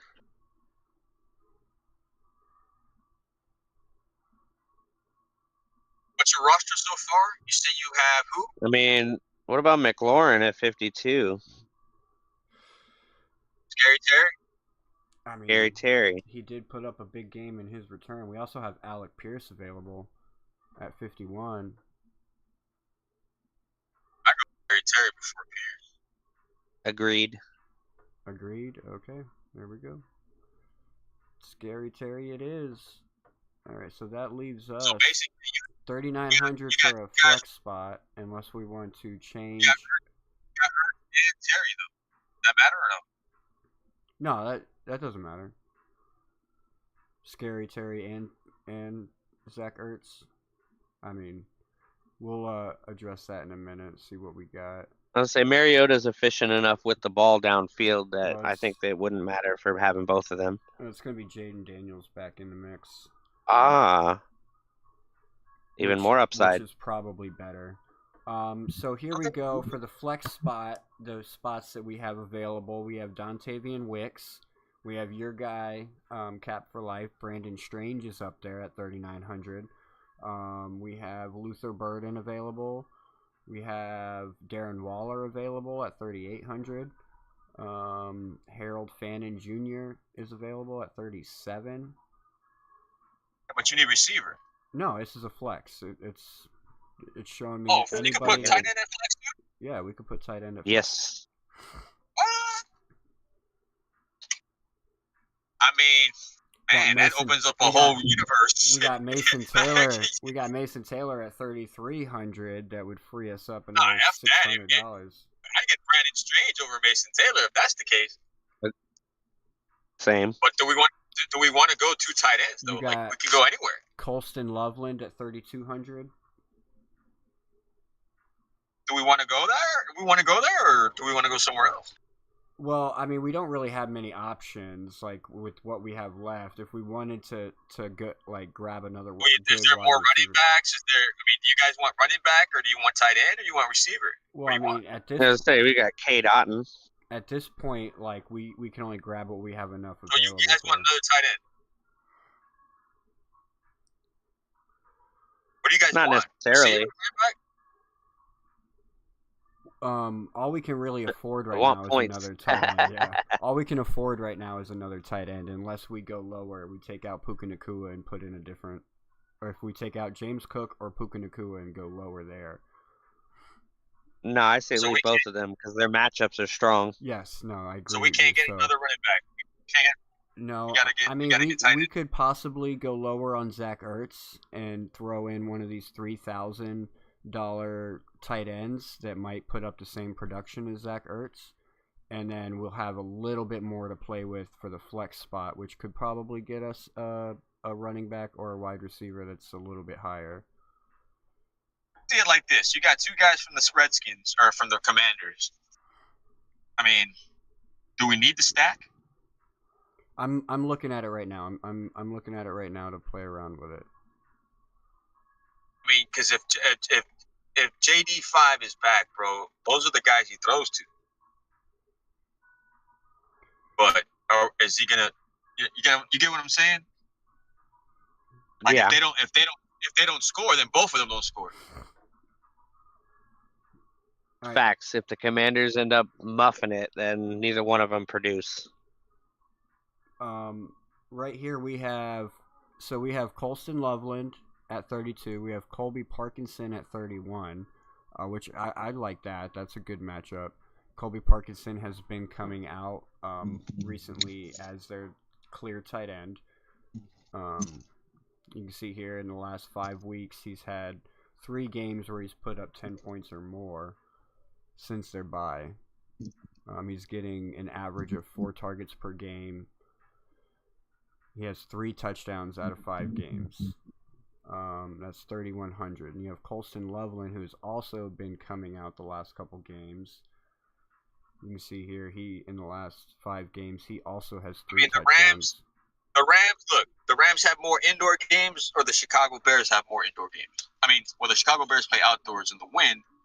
The Rams, I mean, are they at home? Are they on the road? They're playing the Cardinals twice. Well, they're in a dome. They're going to be playing in a dome this week against Arizona. Yeah. Saying so, Parkinson. You say if he's getting targets and he's getting the share, and now Kyron Williams is kind of banged up. Puka's banged up. Adams is banged up. Puka's mean- not banged up. I mean, like, he is, but he's still playing. Yeah, but you get what I'm saying, though. Like, do you want? I mean, who was the other one? You said Parkinson. And who else? Colston Loveland, or there's also AJ Barner. Yeah, but now TJ Hawkinson. you got this guy came back, right? Clement came back. Cole Kmet, yeah.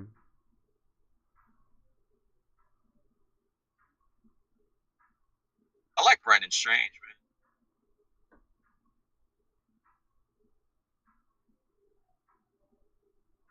You got Cole Kmet is 2,700. And he got a touchdown last week against Philly. You say Waller's back too? Yeah. Yeah, but do you trust Waller? I mean, in this game against the Jets, yeah. And he is pretty cheap. How much is he? Oh, he's 3,800. He's not that cheap.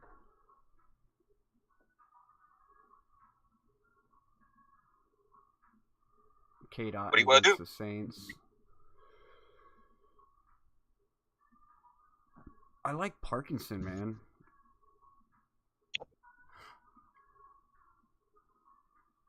I like Parkinson. I'm going to trust Yeah, your judgment with the rest. Yeah, if you got that gut feeling, do it, bro. If you mention somebody's name more than 5 times, that means you got to do it. All right, so then now that leaves us $5,300 to fill the last spot with. What do we need? Anything. It doesn't really matter. What do we need? Look at the roster. We need the best points. We need the most. Whoever's going to score the most points. This is only a one. I get it, but I get it, man, but I can't have a visual until you tell me your roster right now. Oh, Sam Darnold, Yeah. R.J. Harvey, James Cook, DJ Moore, Puka Nakua, Terry McLaurin, Cody Parkinson, and Broncos defense. So you need another receiver, basically. You got 3 running backs, right? Are you content with those running backs? I mean, do you like what you have so far? Do you need any upgrade in any of those receivers, running backs? I think we've built a pretty good team so far. Quarterback you're content with?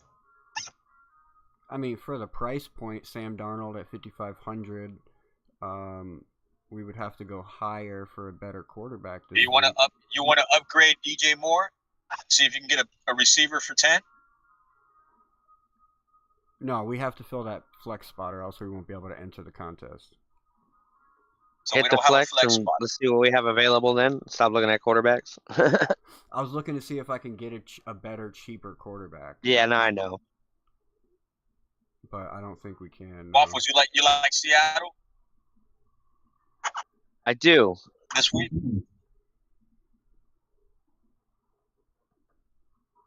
All right, so here's the top players. What do you want to put?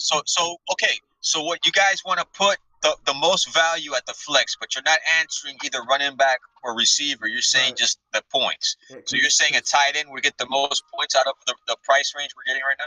Correct. Like, so basically, we just need to find, like, who, with the amount of money that we have left, who do you think Is Chris Rodriguez? How much is Chris Rodriguez?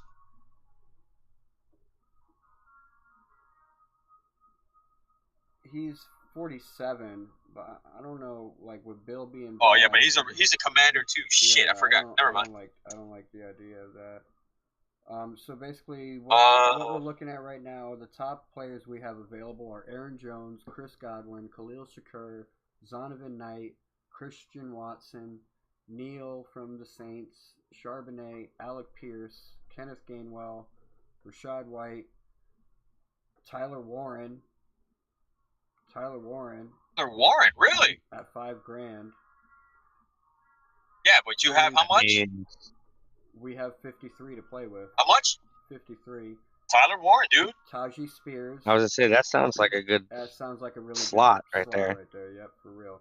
I'm just gonna go through a couple more in case we hear another name, because if we can find something better, maybe we can trade it out. We could put Tyler Warren in the tight end. We could free up some money. Yeah, because he's like the 15th guy you named going down. Romeo Dobbs, Emmanuel Wilson, running back from Green Bay, Bushel Tootin, Darnell Mooney, Chris Rodriguez, Bill, Trey Tucker, Blake Corum. So yeah, I think out of all those options, I think the most is coming from Warren. Yeah, I'm gonna do it. Tyler Warren. So let me ask you this: if you want to get Tyler Warren or Zach Ertz? Tyler Warren. All day. So put in Tyler Warren and give up Ertz and get more money. Yeah, we already changed Ertz to Parkinson, and that's how we were able to free up more money for our flex spot. Okay, so then give up Parkinson and put in Warren. There's no need for you to have 3 tight ends. No, we only have 2 tight ends. Can you not see the screen? Oh, you're right. You said you. Yeah, I don't think. Yeah, he's not watching the stream. Yeah. Hold on, let me look at this. Yeah, look at it. You can see the team we built. Well, sort of.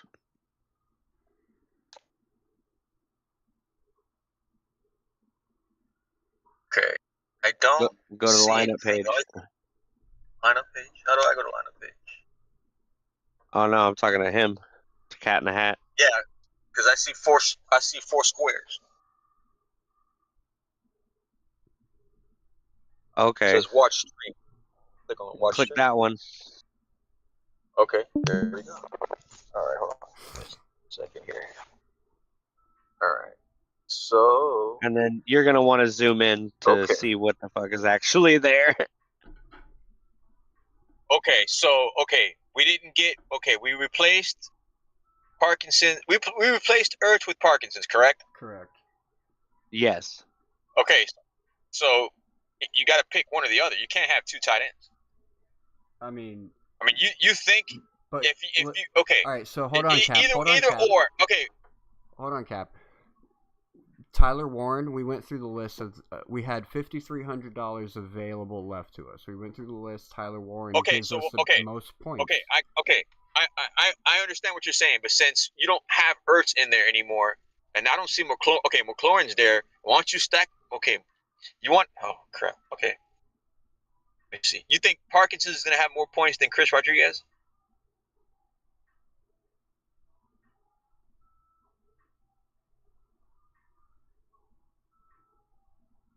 I think he'll end up with more usage than Chris Rodriguez. I mean, we're counting. Okay, so this lineup right here is all the money. That's it. We have no more money. Well, I mean, like there's still 300 available, but yeah, it's all the money.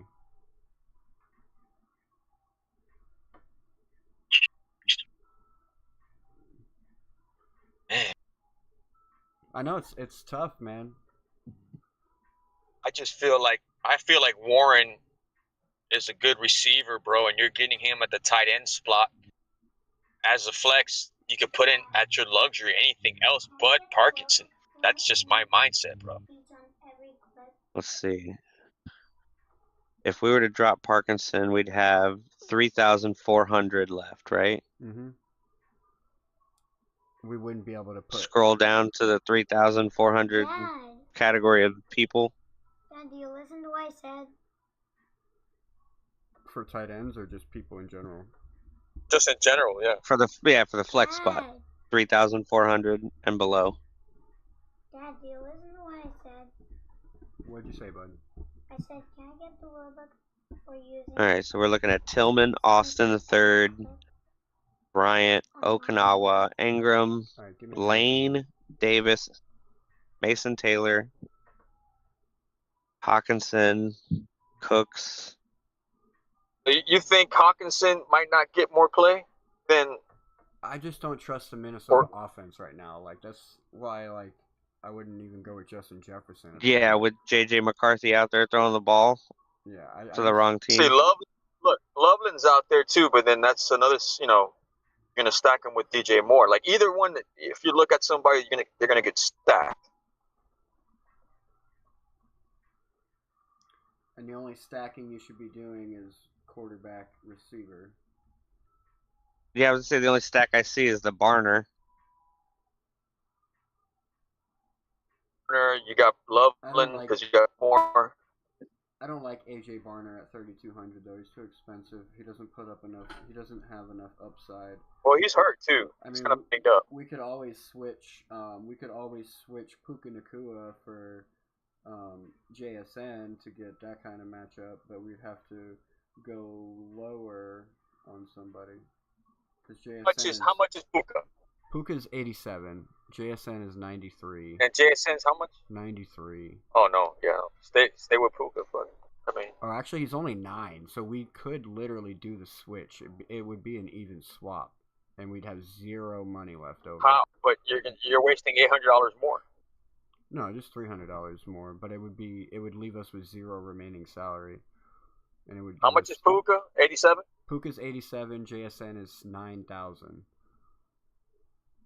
That would give us the quarterback receiver duo. Oh, so you rather? Okay, I get what you're saying. You rather stack at quarterback receiver. Gotcha. What do you think, Waffles? That makes sense. Do you think we should stick with Puka or trade him out for JSN? I mean, trading him out for JSN is the better play. All right, we're doing it. With Darnold already stacked on your QB. Because if he does good, that means Darnold has to be doing good. I mean, yeah. Has his numbers been good though? Yeah. Like think about it though. Like the numbers that JSN has put up, has Stafford put up respectable numbers in the 20s or? Well, if you're looking at the screen right now, last week was JSN's smallest performance at worst 4 points. Every other week, he's putting 20 plus points on the board.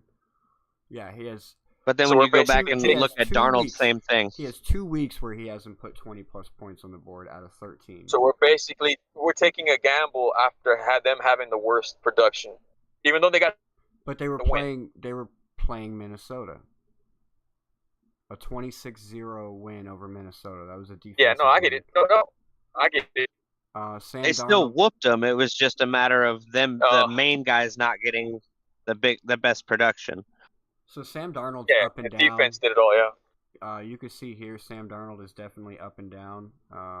Especially since bye week, he's kind of taken a dip in performance. Hit, miss, Yeah, mediocre, and then a miss. yeah.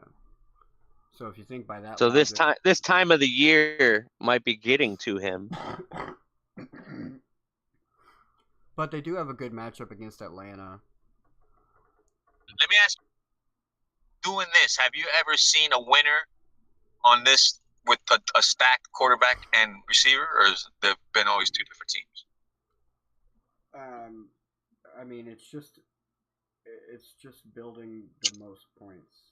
To be honest, like putting the most points on. I know, but I mean, from you guys seeing the most points from other people winning, have they always had the quarterback and the receiver stacked, or is it always different people? From all the teams you see that were winning. I mean, have you ever noticed that? It depends, bro. Like some weeks it's quarterback, wide receiver that wins people's games for them. Sometimes it's a mixture of having teams together. It kind of just depends on how you build it.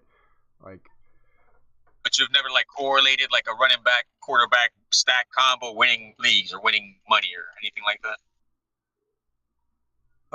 In fantasy football, no, I'm overthinking. I'm just asking. In season long football, yes, I have. When I first started playing fantasy football, Peyton Manning and Marvin Harrison carried me. But in DraftKings, it's the same concept. It's just you're only playing 1 week and you're not playing season long right here. So it's like. So you guys are comfortable with the stack at quarterback and receiver? I just want to make sure. This week, yeah, yes, for sure. Especially Seattle playing Atlanta. I think Seattle has to put up a good game. Unless you guys can convince me otherwise. That's why I was looking at quarterbacks that might be cheaper than him, but Baker Mayfield could be a good option, but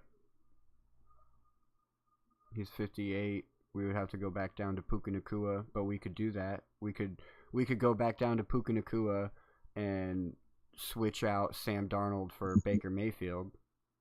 I don't think that's a bad play either. I don't think we can go wrong either way. No, if I had to push come to shove between Baker and Darnold, I mean, I would stick with Darnold because they need to win that game, like you said. Like the Rams are on their ass right now. Well, I mean, at the same time, though, Tampa Bay needs to win also. They have Carolina on their ass.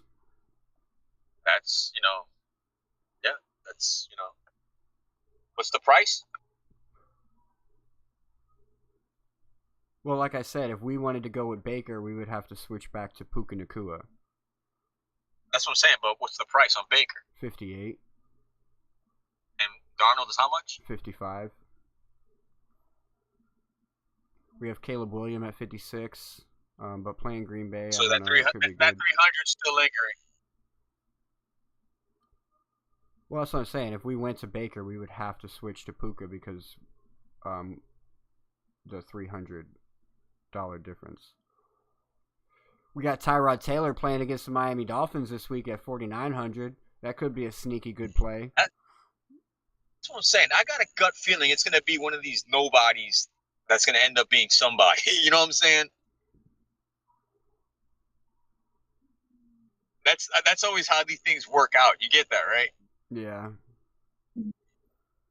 Like we love Darnold, but everybody else must feel the same way. So think about it. I mean, we got Tua Tagovailoa at 5,200, Aaron Rodgers at 5,100. Oh God, I don't. You know what? I hate this. No, because it's in the cold. I'm not gonna. No, I would say yeah, I was but joking, it's in the bro. cold. I was joking, bro. I was joking. Oh God! I mean, no, because I was literally like considering it for a second till I looked and they're playing in the 40-degree weather. I'm like, yeah, no. Yeah, no.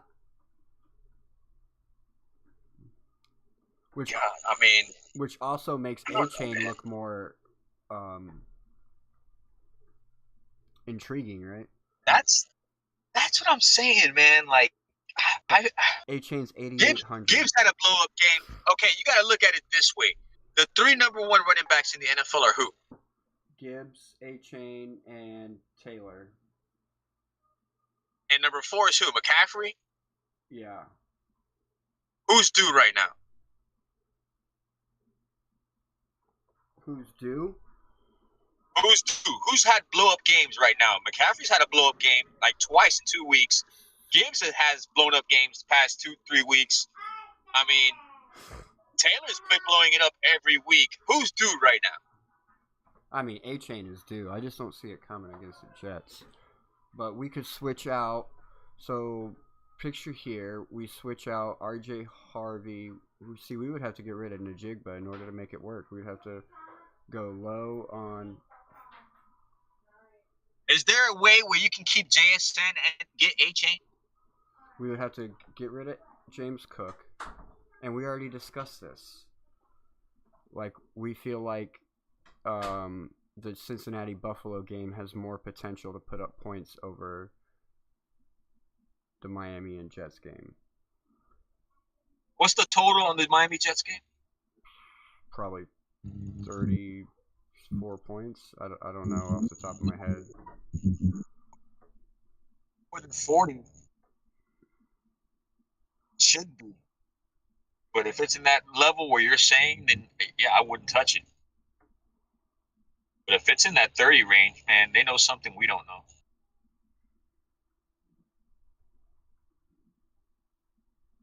Yeah, I don't know the spread on it.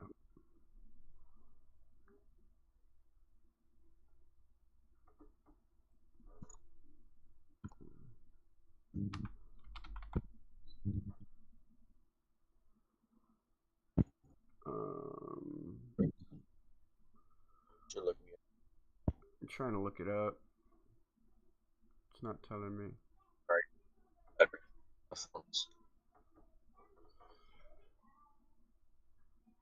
Alright, well I gotta hurry this up. So this is what we're gonna run with anyways, because my family and stuff is home now, so it's time to do family stuff.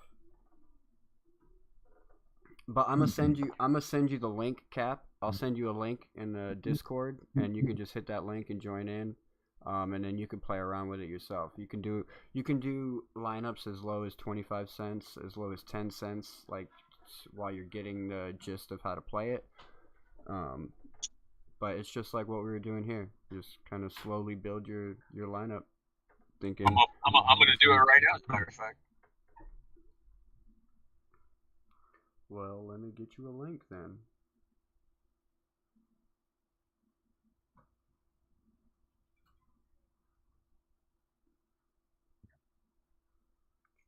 It's 4 o'clock already? Damn, is it?